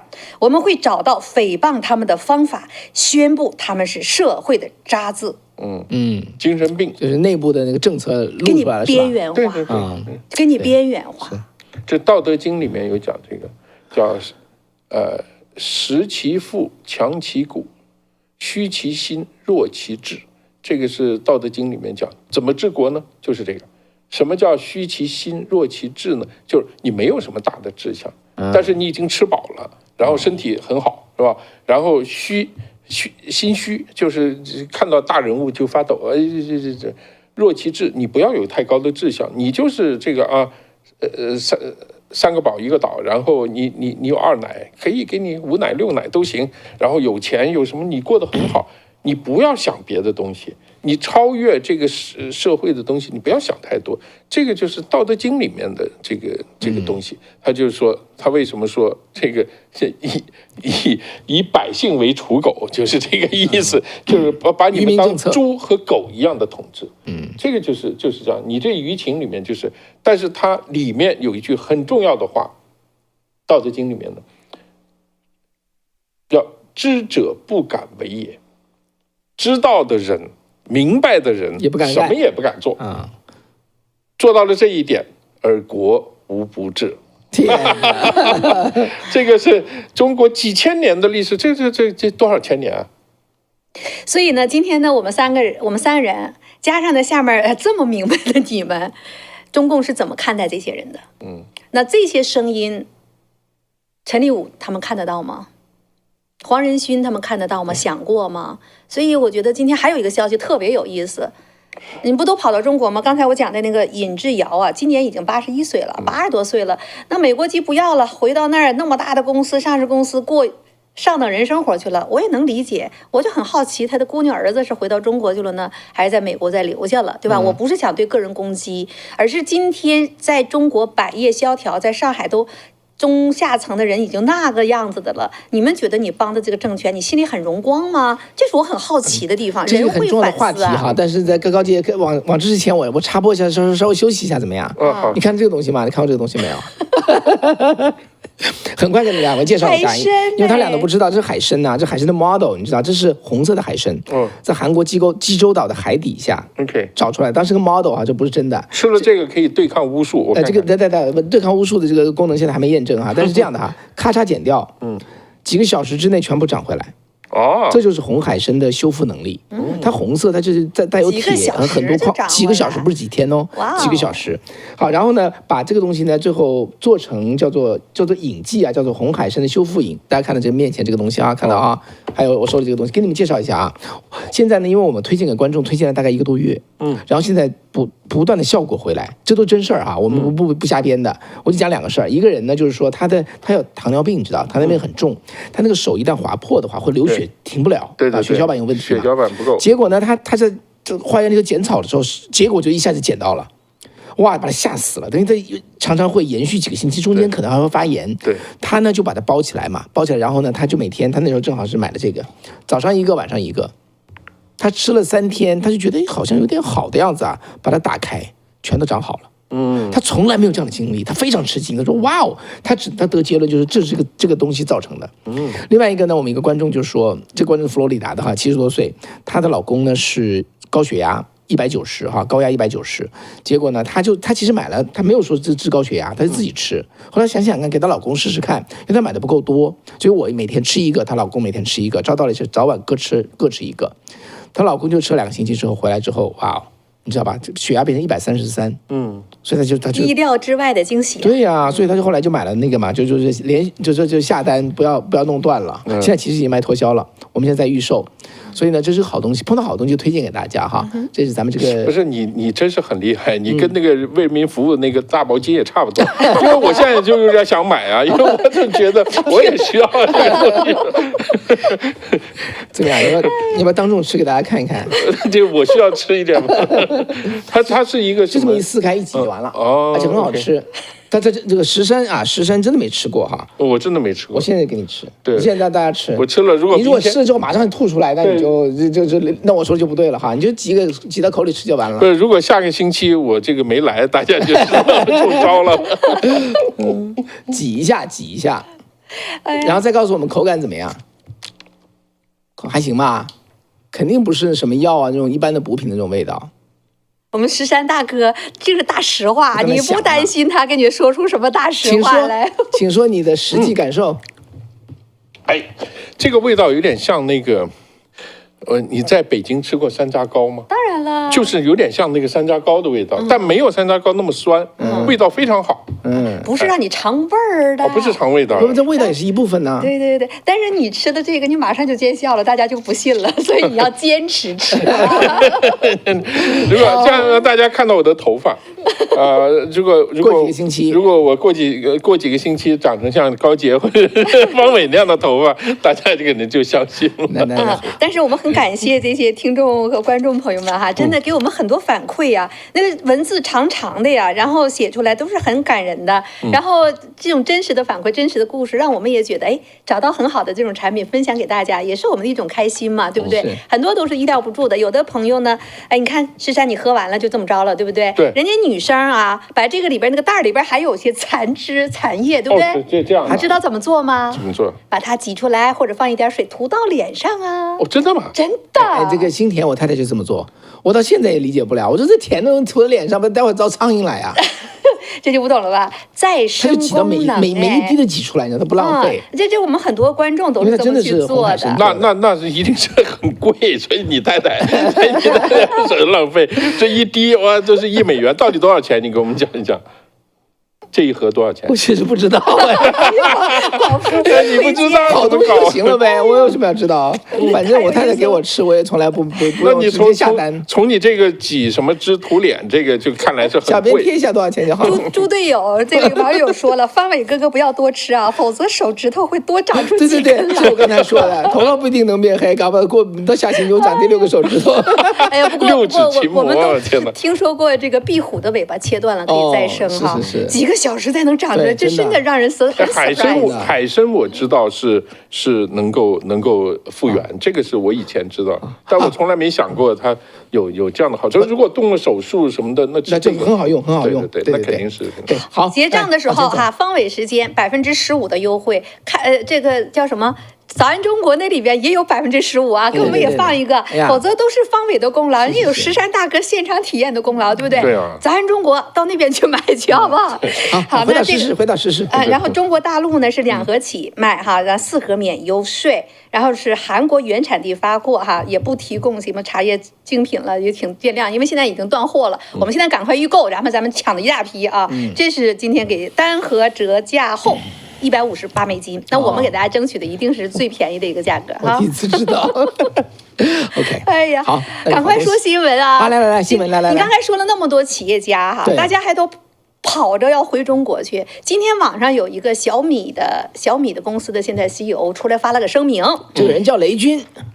这个人不叫雷军，我说错了，他的 CEO 不叫雷军，然后呢 ，CEO 叫雷军。今天是8月8号，8月7号的时候呢，网上有一个帖子说爆了个大雷，什么意思呢？说这个雷军呢，在过去呢和 Wells Fargo 的毛某某倒腾出来呢50个亿美金呐，啊，50亿美金呢倒腾出境了。所以呢，现在呢，雷军可能没钱了。然后这件事情8月7号在网上就开始炸开锅了。他说：“哇，真的吗？真出现这件事儿了吗？那雷军要没钱的话，那小米怎么办？小米汽车怎么办？”所以呢，今天刚8月8号，新浪这方面马上就出来一个官方声明，这个官方声明呢就说没有这事儿啊，他说这是纯属谣传。他们说雷军向海外转出50亿美金，小米的这个王化啊执行长，他呢直接就在讲，他说经核实，小米集团在全球范围之内没有和富国银行以及某某某开展过任何合作，也没有任何形式上的接触，相关言论均已取证，并已启动司法程序，追究造谣传谣者法律责任。8月7号的谣言，8月8号开始声明了，怎么解读？我说一下，因为我对中国不懂哈，但是我有一个朋友。体制内的哈，在中国这是干过舆情控制的，我就引述他的话哈，这个看点是什么？雷军这个人呢，小米的总裁雷军这个人呢是叫做是舆情保护的，这是党的人，对，这种人跑出来辟谣，这本身就说明他有问题。是给这个人，就是党要敲打这个人，是这个意思。否则的话，你丑闻再大，你是出不来的，消息出不来。这是第一个看点。第二个看点呢，他这个否认这个新闻非常短，这是北京叫吧，是北京日报的那个叫界面新闻，界面新闻，界面新闻出来的。对，他说在中国，文字越短的新闻，消息越大，这个事情越大。对，所以他就说明这个雷军真的是在干这个事情。这第二点，第三点，7月17号，富国银行一个高管跑到中国去。没了，吓得富国银行就说所有的富国银行的人都不可以去了。到底是谁？他叫什么？这个人叫做什么？叫毛晨月。对，就是姓毛某某。结果这个毛晨月就是跑到，现在看起来合理推断哈，这个毛女士跑到中国去帮助雷军搬钱，把50亿搬到海外来，帮他逃钱，结果被拿住。当然了，50亿有没有搬出来我不知道哈。就中国官方说是涉及刑事犯罪嘛，对，他不能走，还是刑事犯罪。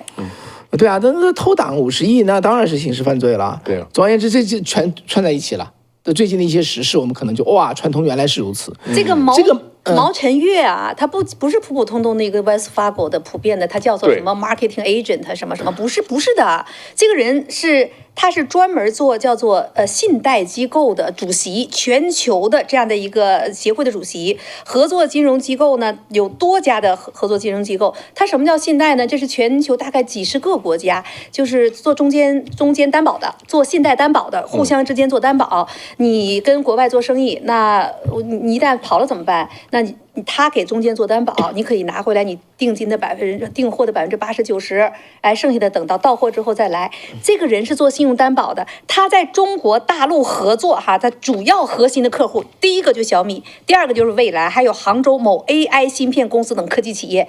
所以你从这里边你就看到了，你去查毛晨月他的工作的这个范围，你就知道现在小米的声明撒谎了。你不是说跟他们有任何接触吗？对，人家的业务跟你就明显的交叉，你是人家 Wells Fargo 在代理就是保理业务当中的第一个合作客户。最重要的客户。你说我们之间从来没有交叉业务，撒谎了。那你小米你为什么要撒谎？所以8月7号的这个消息，你8月8号出来去问，所以大家就在说啊，难道雷军要跑路吗？所以这是今天我们要问的。就看出来雷军真的要跑路。这个叫做什么来着？党不高兴了啊，通过辟谣的方式敲打他。否则的话，大家没有必要知道或者讨论这件事情，对不对？没错，这件事情出来就说明雷军有事儿。因为现在雷军和别的企业家还不一样。雷军是完全在习近平任期内开始发力，然后做起来的这么一个，就有点像这个宁德时代。宁德时代和别的公司那是不一样，那是就是跟习有关的这一批企业，是它的什么新三样、新质生产力，这是它的这个科学发展的它的这个眼光里面的东西啊。这个所以这个雷军到底发生什么事？这个确实是要值得这个大家关注的。因为现在中国确实是非常非常有问题，经济有很大的问题，包括小米本身，它的那个汽车啊，包括它的这个也有一些，它要想做芯片什么的，都出了一些问题。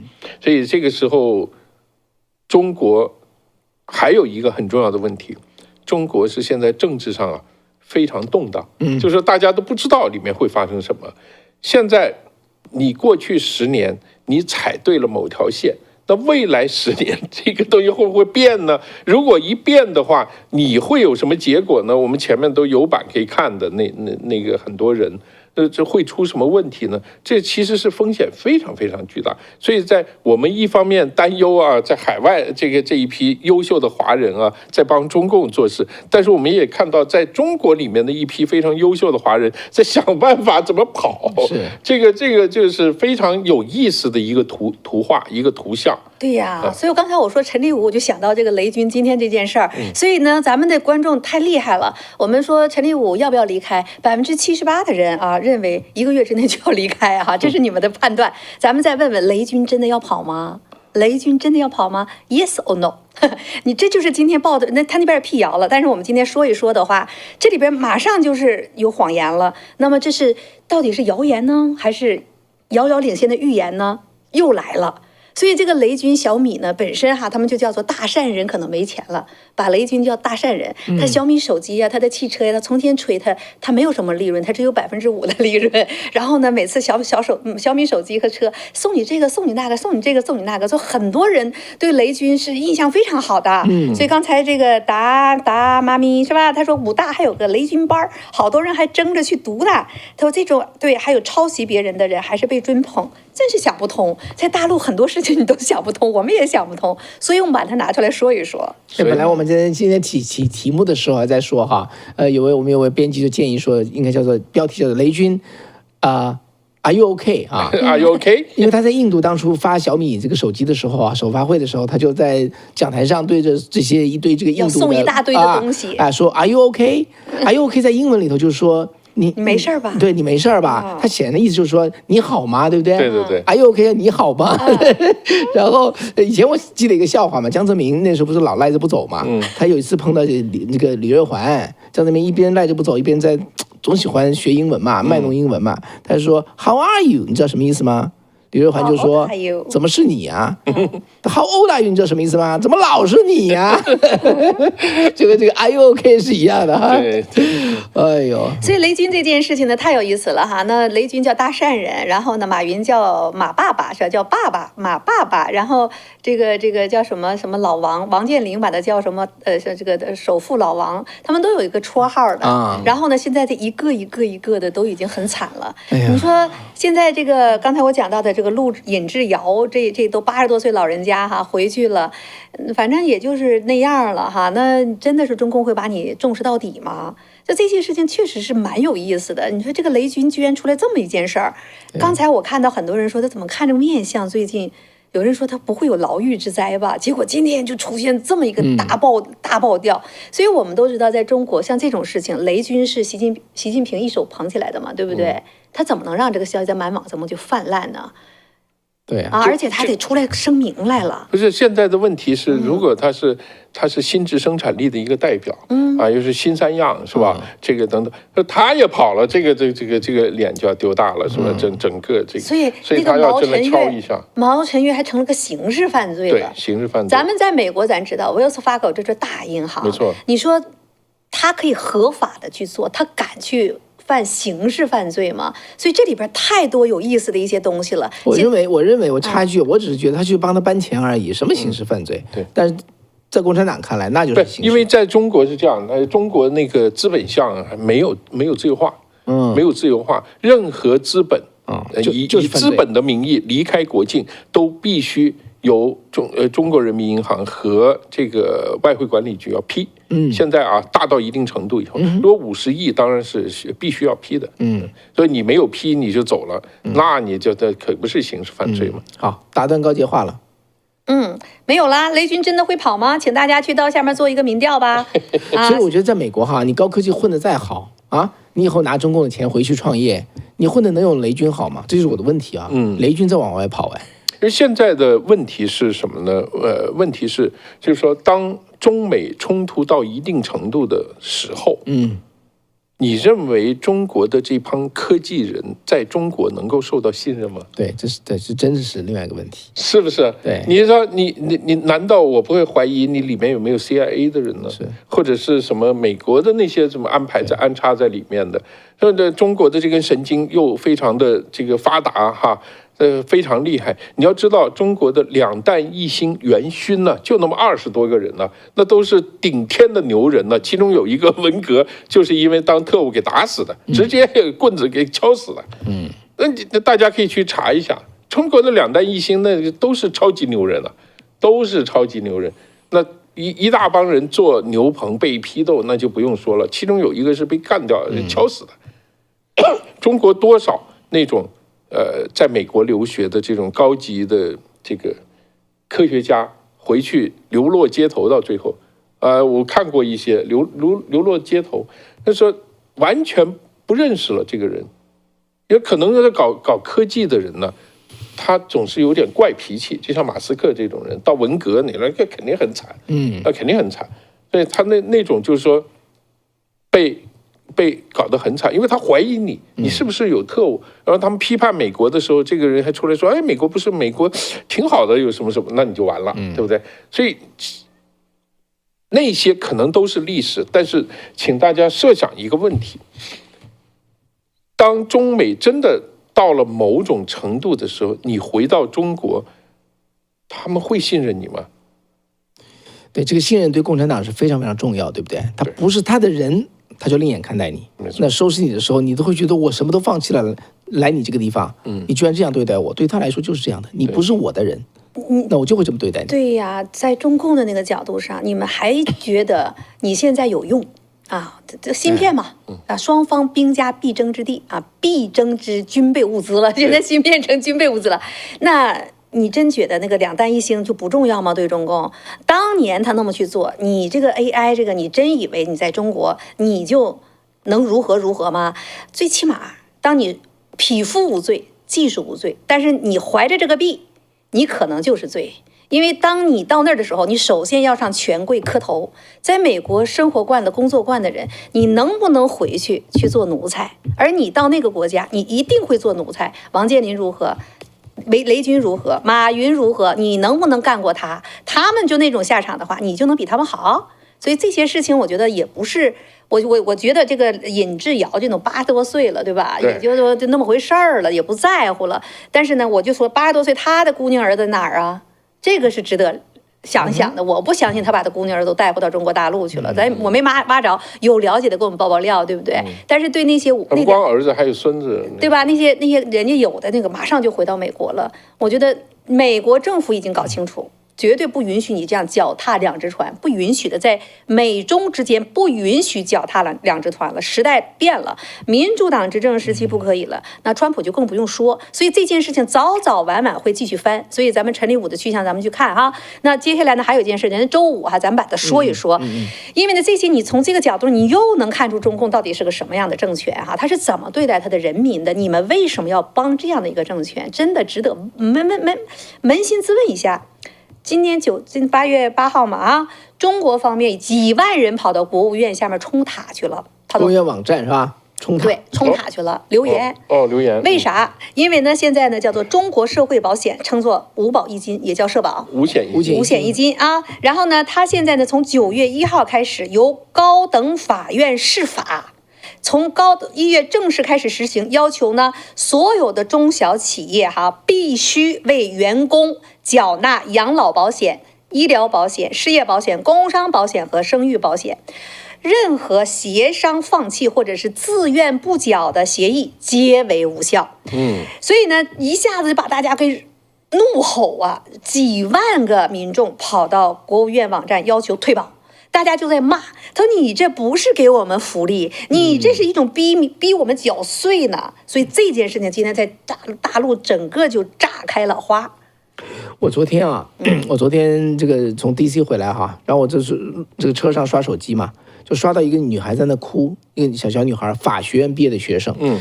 她找到工作之后呢，然后本来就是薪水就那么一点点哈，然后呢，结果因为这个5险1金来的话，她算一算，结果她每个月实收拿到手里只有800块钱。他说我要上班，我要坐车去，我要交车费，我要吃饭。他说如果一个法学院毕业的人是这样，他还开法学院干什么呢？我现在是付费上班的，他必须亏本，他才能上这个班。对。一个小女生啊，真的哭得这真的很惨的。我当时还不知道怎么回事儿，我今天跟你碰到你们，我们才知道是这么回事儿。对，我前几天我也看到，就是说也是有一个年轻人，但是他说在广东，然后他上班以后呢，他每个月净亏损3000块钱，就是说怎么办呢？要由家里补贴。就是他上班，他如果不上班，他不会，他就可以不住嘛，可以没有交通啊什么。但是他上班他亏3000块钱，后来他爸爸妈妈就决定就养不起了。他最后他说现在家里已经养不起我工作了。这个话说起来就是让人觉得这个好像哪个地方不对，就很奇怪的一种感觉，是吧？因为他爸爸妈妈说我们供你上大学也就是1000多2000块钱一个月。你现在去工作了，我们还要花3000块钱养你去工作，所以这个问题就非常非常搞笑。可能很多在海外的朋友啊搞不清楚为什么五险一金会导致这个整个中小企业可能就全部垮掉。刚刚我看我们导播放出来那个通知，对，再放那个通知，我们再放一次你就知道，他那个就是以北京市的就是平均工资。就前面退回去，前面那个就是数字的。对，这个就对了。北京市的平均工资是7353块钱。我不管你真的发工资多少，你必须按这个中位数，就是7353块钱来计算你的五险一金。所以这个五险一金那个后面有算下来接近2000块钱。然后当然一个人这个是企业要给的哦，然后下面有那个个人给的还要给那么700-800块钱，对不对？对，所以这个是五险一金，按照7350多块钱的这个工资来算。好了，他现在问题是中国有大量的这个公司，包括就是你知道。企业的所有的社会啊，它的企业都是一个金字塔型的，越底层的就是小企业，越顶层的就是大企业。大量的企业都是这个小企业，小企业就是什么早餐店啊，什么这个包子铺啊，什么这一类的对面馆啊，然后还有什么修车的小商店呐，这种的它是根本给不起这么多工资，大概工资就是4-5千块钱。能够给到一个4-5千块钱，但是你4-5千块钱不要紧，你是虽然低，他要求你按照7352块钱来算五险一金，也就是说，你花3000块钱请一个员工，你必须给他交2000块钱的五险一金。他拿了这个3000块钱，他自己还要再交700多块钱。这个当时就活不下去了。这个是典型的是什么呢？关键在这我插一句哈，这个老板很可能跑回去扣他那3000块钱。对，因为老板这边交了2000块，老板说这我搞下去我要关门了。对，如果要继续留你的话，你能不能降点薪啊？这就是把那个女生把她逼哭的。对，那个故事。你本来是3000块钱的，你看我原来交1000块钱够，现在2000块钱给你交这个五险一金，那你的3000块钱工资，那你就扣到2000呗，我就再回来。所以就等于是把老百姓的这个收入大大的往下压缩，这个是非常可怕的。而且大面积的低收入的。现在他这个女孩只会哭啊，女孩，你碰着真的横一点的去告你的话，你得赔的，不允许的。就是员工告老板，对吧？对，你要留到证据了，你强迫给他减薪了，等等等等，他可以告他。你说这个生意怎么做？这小生意者怎么做？对，所以这个五险一金，它这个政策啊，好像是很照顾这个叫做这叫做什么来着？这低层收入的，他是说，如果他不做的话，他不交的话，你会告他。就让这个员工跟老板干起来，就这么对干，就这样子，那就加速这些小企业关门。没错，他一关门，大家全归零。对，还有啥？中国经济现在有一个很大的问题，就是非常不平衡啊。我们一直在谈另外一个话题，就是县域经济崩溃的问题。县域经济崩溃就是县，就是在叫做你说有城市有。一线城市、二线城市有这个省会城市是吧？然后二线城市就是你像这个这总有一些像广东啊，你一线你深圳呐、广州是吧？你2线你东莞啊、什么佛山呐、这些有2线，还有这个3线、4线，这个就是到了县级的这个地方，基本上经济崩溃。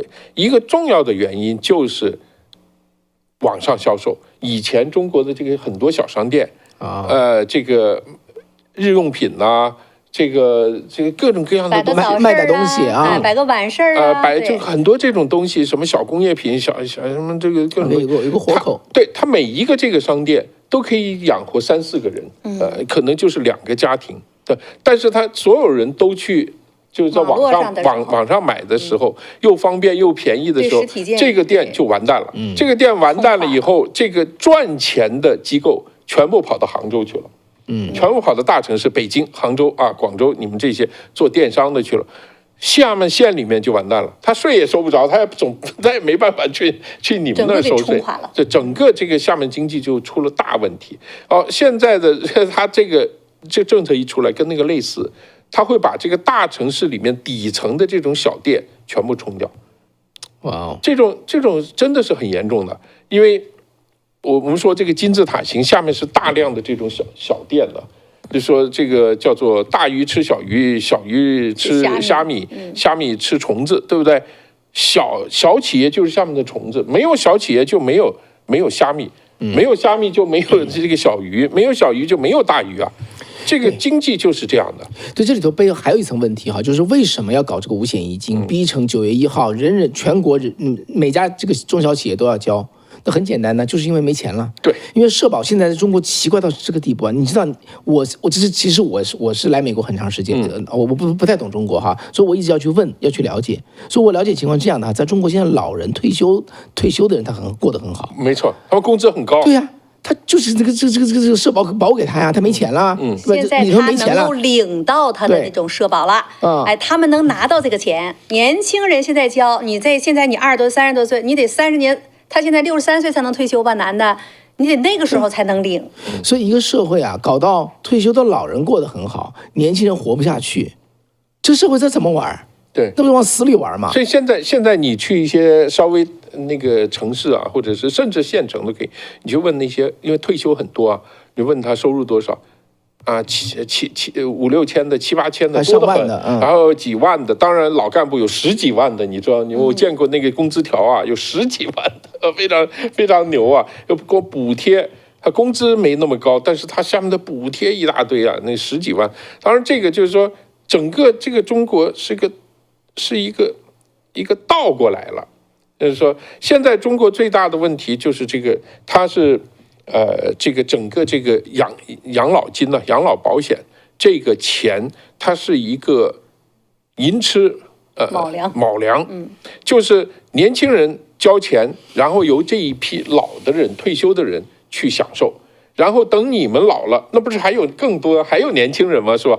但问题是中国现在那个人口柱状图是一个棒槌，下面越来越小，就是都昏了，都4大皆空了。现在没错，现在你说这个去年出生的才800万了，你想去年的大学毕业，你说那个柱子大学毕业的2000多万，出生的才800多万，你想想这个概念，谁养谁？对，到时候这800多万就要养那个2000多万。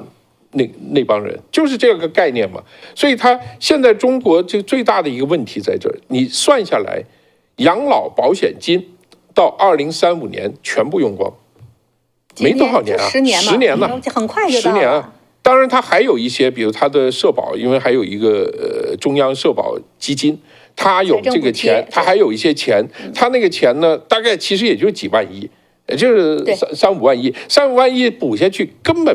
你补不了几年就没了，所以现在对于中国政府来讲，要不然你就压缩公务员的这个工资，减少军费，维稳的钱搞少一点，统战的钱别花那么多，就你才能养。所以这中国政府怎么会干呢？所以他就逼所有人必须五险一金，强制交，而且你的以前的那些人你不交，你还要多交，你还不能少交。但问题在于，真正享受这个退休金的，他们本来生活就不错了。他是按照级别，按照你的这个层级来算的，所以现在啊很有意思，就是逼穷人交钱养富人，这个就是他们到最后能够享受最多的养老保险的这个养老金的那一批人，是现在在社会上就是收入很高的这一批人。对，因为他是按照那个计算的嘛，那就等于是要所有的穷人攒钱，然后到时候20年以后养这一批人，所以他这个整个这个税收政策，这个社保政策完全就反过来了，因为所有的税收是二次分配，社保也是二次分配，就是从富人那收钱。去保障这个社会最贫穷的一批人，所以他这个二次分配完全反过来，劫贫济富，劫贫济富的一个政策。对，在美国、在欧洲都是劫富济贫。对，在美国我们都知道，将近1半的人不缴税。对啊，然后就是靠那个有钱人交了税以后，去搞这个社会福利嘛。现在中国靠是把这个最穷的人强迫你们一定要收你们的钱，然后去养这一批最有钱的人，所以这个跟社会主义共产党的这个完全都是胡扯的。来，我纠正一下你啊，你说的虽然没有错呢，但是呢，你还记得这个动物农庄哈？我们这卖的真的非常好。动物农庄前面在革命的时候就是劫富济贫，到最后状态。就是社会主义最高级状态就是劫贫济富，对，现在已经进入到吃的哇，都是2个下巴，肚子多大，已经进到了这个最高级阶段了，站起来跳舞啊。所以呢，美国呢是处于社会主义初级阶段，中国已经社会主义高级阶段了。其实这个现象呢，在中国一直存在，正因为如此，大家心里也知道，打工的人也体会这些小老板的难处，所以大家呢就是官不举民不究，大家就是我也不给你交了，我也不要，我就每个月能拿着这点现金流，我能回家养孩子养家就行了。结果呢，他这一刀切下来，你必须得交，不交的话司法介入，对，强行交，你说这些小老板怎么办？所以呢，今天我看到一个博主呢，他就写了个帖子，他这个帖子呢就在说，他们家呢楼下有个包子哈，8个包子不管荤素搭配起来10块人民币。挺好的，每天早上就吃个包子，而且呢雇2个人，现货馅现包，看着呢也不错。结果呢，他就在今天嘛下楼，老板就在说，多买几个吧，过了到9月份就不干了。他说咋的了？老板就讲这件事。他说他就雇了2个人，1个月本来给他开了5000块钱，他说按他这么交，我还得刚才你不说吗？按照7000多块钱平均来，7300多。那他说我赔不起呀、他说我这1个月根本就不赚钱，我还得倒贴。他说怎么办？他说我剩下现在就开始辞工，然后呢剩下这1个月啊，到9月1号怎么办呢？他说我就找我的亲戚帮忙，因为还有房租啊，你得拖到10月底。他还要2个月房租才能到期，所以呢，我就找几个亲戚帮忙，就不敢呢，因为我一旦要是不交，人告我还不行，我压他工资，我还是留他证据，还得收拾我。他说赶快就不要了，撑到房租到期我就不干了。他说还有一个办法呢，也想了，他怎么办呢？还有个办法，实在不行，他说我就雇那种刚刚退休的人。就刚刚退休的人呢，就不用缴社保了吧？他可以拿社保了，哎，身体还不错，要的工资也不高。他说也许呢能找到这样人，我还可以干一干。这是他们现在苟且生活的这些小老板。可是哪有那么多刚退休的人？我好不容易1个月拿了7、8千人民币，我还去给你打工去，我还去给你包包子。对嘛？所以这件事情呢，就是我看到现在这件事情今天在中国炒得非常的厉害，因为大家都知道，这不仅仅是针对中小企业的，这就叫做强制缴纳养老金、缴纳五险一金已经开始了，每个人都要做了。而这部分强制必须交的人，恰恰是最难的这一部分，没退休嘛，最难的这一部分。你这么一干的话，你想一想，死了一批小企业。这下面的人更死的不多，更死的没办法了。刚才我们现在线上就有一个朋友哈，叫魏克，对不对？魏克呢就在说，他说呢，他有一个在中国大陆的朋友，他的儿子1个月呢倒贴1500块哈，就是这个样子。然后呢，就即使这样也不上班了，在家躺着打游戏，也不跟任何人接触，然后呢，根本就是没有任何希望啊。这个魏克就在讲，也不用交五险一金了，这个挺好的，对吧？你看看，但是你想想，心里多难受。家长心里多难受，孩子心里多难受，没有希望嘛，对吧？然后呢，网友就在这个下面说的骂说的，我就不说了那个难听的话哈，国骂说中共又来唱老剧本来了。啥叫老剧本呢？他说这个屎坑国计划经济时代，你知道哈？对。凡是发工资，必须强行扣除医疗、教育、退休、住房费用，剩下的还给干活的。还美其名曰生老病死有依靠，共产党毛主席恩比天高。这个是你们那个时代是吧？然后呢，他就在讲，结果呢，扣下的钱全被共产党挥霍殆尽，拿去养越南、阿尔巴尼亚了。老毛死了，烂账死无对证，是全部赖光。那个时候大学毕业，月薪人民币54元，大部分被强盗流氓出身的中共抢掠豪夺，分文不归。现在他奶奶的又来了，气坏了，又来了这个。因为中国这个事情是这样的，按照共产党设计的，他的宣传的是这样，就是说没关系，我们工资低，但是没问题啊，因为我们的企业是全民所有制，我们是公有制，就是当年对当年啊，所以呢，生老病死我们全包啊，你住房、子女教育、幼儿园开始到最后你进这个火葬场、入坟地全包了，是吧？所以你现在拿低工资，你就吃个饭嘛，没关系嘛。等到这帮人要退休的时候，对不起，我们要改革了，是吧？这个企业呢，这个效率不行啊，怎么样？这个，但是你企业这么多年的利润在哪儿呢？账目在哪儿呢？谁拿去了？当然都是政府拿走了，国家共产党拿走了。共产党把这个企业的所有利润都拿走，拿完以后他就不认这个事儿了，对吧？所以最后东北大下岗的时候，几千万人下岗，没有工作，这个非常惨呐！90年代有一段时间，东北那些工厂是为中国这个国家啊的经济积累做了大量贡献的。他们的企业不是没有利润，他们的企业不是没有效益。在早期的时候，当然那个最后积累出来的全部拿走了，干别的事去了。然后拿走了以后，这个烂摊子要这些下岗职工来承担。现在就是要再来一次同样的这个东西，只不过是换汤不换药而已。本来呢，过去呢，大家说躺平吧，啊，我躺平你不就拿我没招了吗？我不交你能把我怎么着？下面这个多少哈 ，Grace Patterson 还有这个华茂，他说不交五险一金，孩子上不了学；你不交社保，就不给你孩子上学，狠不狠？狠不狠？他说这就是连坐吗？这个是违反宪法的，他们应该去宪法法庭告他们。告这个中华人民共和国什么宪法规定是？石山，我刚才怎么所有公民都有受教育的权利。刚才那怎么讲来的？只有极少数的人能够看得清，知道是怎么回事。我们把它边缘化、污蔑化、丑化它。告到哪儿告去？在中共国你能告吗？你是神经病，你自己没钱，你怪国家。你说刚才我就是有的这个网友呢就在说。恭喜恭喜，屎坑国韭菜熬过这次大难不死，怕是难上加难。这就是今天9月1号，今天已经8月8号了，然后开始实施了，对吧？然后呢，这就是我们今天看到的。所以陈立武也好，这个尹志尧也好，还有老黄，是吧？老黄，对吧？大家台湾人都亲切的管他叫老黄。哎，那你们帮助的中共国就是这样对待老百姓的。那你说你们真的是帮上中国人了吗？你们赚了钱了，你们都那么多钱了。咱能不能在有生之年，咱们真的为那个国家积点阴德，为那个人民做点事儿？你们还去帮这样的政权，怎么想的？你真的是不知道吗？所以我觉得这些事情真的就好好想一想，你可以帮，你帮到什么样的程度？这样的政权越强大的时候，最后把你们都是反噬的，就像刚才你讲的似的，养套杀，最后呢哪个也跑不了。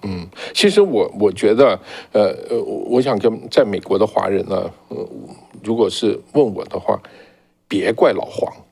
也别怪什么王什么啊，陈立武、王沪宁不是，就是那个Intel 的 CEO 叫陈立武，陈立武，不要怪谁呀？不要去怪他们，他们这帮人呢，他们不是中国人，他们只是华人，他是血统而已，他会讲点中国话。他们不是中国人，我们是真正从中国出来的，我们知道那个地方，我在那个土地上生活了那么多年，对不对？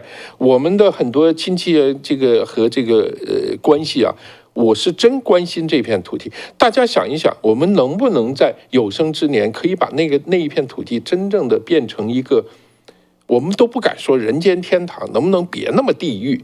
大家那个稍微好一点，行不行？这些个责任呢？对海外华人来讲，跟新加坡人、跟马来西亚人、跟台湾人、跟什么香港人没有关系，就是跟你从中国大陆出来的，跟你有关系，你不采取行动，没有人会帮你想的。别人只是说去赚个钱，我管你那么多呢，说欺负谁了，关我屁事儿啊！你们自己政府是你们的政府，你们当初这个支持他上台的嘛，对不对？这关我什么事呢？所以这是责任在，这大家好好想一想，这是在我们这批人自己这个地方。怎么样？2个小时了。好了，那我们可能时间真的到这儿了。最后要不要再去？方伟配音参与制作的《动物庄园》的链接在这儿呢，有声的啊，有声书，大家找一找，传陈立武啊，传老黄啊。我们也不指望着什么了，大家知道，自己凭着良心办事儿吧。人到中年呢，很多事情大家会想一想，人活在世上到底为了啥啊？咱们能不能有生之年，咱做点有意义的事儿哈？这样的事情，咱不往人间走一遭。钱这个事情到了一定份儿上，过了人到中年，也知道那个钱到底怎么回事了，对不对？也许是我自己这样想吗？真的做一点有益的事情，你心里站到那儿都有底气。所以方伟呢，还要跟大家画圆是吧？对，要画圆，真的要画圆啊！不跟大家客气。在硅谷呢，有一个电台叫 KSQQ 哈，这 FM 96.1，在硅谷的华人都知道，因为它是空中唯一的华语电台。你知道空中只有一个华语电台，对于开车的人什么想？我横竖听你说点啥？对，不好听我就不听了，好听我就听，结果很好听。这个电台叫做希望之声，所以硅谷很多工程师在谷歌的，在哪里的哈，这个叫什么脸书的啊 ，Meta 的，都听这个电台。所以呢，这个电台真的，我是觉得这个电台，我其实今天看完这个新闻的话，我说这个电台成了一个美国国家安全的一个事儿了。因为谁在给华人来讲道理？对不对？那就是我们这样的节目啊，这个油管节目啊，像这个希望之声的 FM 96.1。你找美国，我跟你讲，美国老讲不清楚这个道理的。对呀，他知都不知道，理解都理解不了，他怎么解决这个问题呢？所以呢，就是华人来解决这个问题。所以大家如果有能力的话，就是给这个节目啊捐个款。对，我们把这个钱拿到 FM 96.1去，把这个电台的这个小时增加好，把他的人力保住哈。这样的话，天天上下班跟这些华人讲道理。让这些将来掌握着 AI 命脉的这个华人，不要成为华人自己的敌人，成为美国的敌人，成为助纣为虐的人，对不对？珍惜自由，好好的做一些有意义的事情，这就给大家的一个怎么讲，一个拜托嘛，太重要呀！比这个红海参要重要多。红海参，我一直在做啊，我生怕浪费啊。红海参里面产生的利润呢，也是干一样的事情。对，所以买红海参对自己也很好哈。对，支持好的媒体也很好。现在你是有油管了，大家能看到，我们能在全球。其实，在最早的时候呢，方伟他们真的就是一个人，你拿1000，他拿800，租了那么1个小时的时段，在 FM 96.1。当时呢，在那里边有几个中文媒体，其中有个星岛，那它既有报纸又有电台。那真的是很有意思哦，在海外的华人也被这些中文媒体，那星岛电台直接就把习近平讲话直接上去播的，所以你在海外都没逃出那个洗脑。所以基本上我们在广播，我们经常开玩笑了，说早上星岛放完毒，我们晚上给他消毒。现在呢，我们早上呢也有时段了，5点、6点、7点、8点到11点还是星岛的。今天我在星岛前面，我就把这个新闻讲了，我说估计他们不会说，咱们就说一说吧，我就把这个事说一讲。这个电台坚持了16年哦。真的20年好吧？不，2009年开始嘛，再早哈，整个1400加在一起，那就是27年，对，27年的时间。所以大家知道，像这种传统媒体能坚持就是奇迹啊！我刚到美国来的时候，人家跟我说，我当工程师的时候啊，拿《世界日报》看报纸嘛，那时候人家就跟我讲，在美国让人破产的方法，就劝他去办媒体，华语媒体，因为人群很少嘛，对不对？总而言之吧，坚持了这么久，真的需要大家的支持。这种支持我觉得是最有意义的，就能把我们今天讲的事情要落到实处。对，真的让华人我们自己有很好的观念、很好的价值，做好事不做坏事，对不对？好吧，超过2个小时了。OK， 谢谢哈，谢谢我们所有的观众朋友们。今天是8月8号，台湾的父亲节，在这儿呢，咱们祝像石山啊，像方伟，还有那么多的父亲们，父亲节快乐，周末快乐。OK， 好，给父亲买点红参吧。买点这个红参，红海参啊，海参跟人参可不一样，不一样啊。对，红海参啊。新的观众朋友走之前，请点个赞，订阅，按下小铃铛。早安中国，还有方伟时间，还有高洁时光哈。好啦，那谢谢大家，谢谢石山，谢谢方伟。OK，拜拜。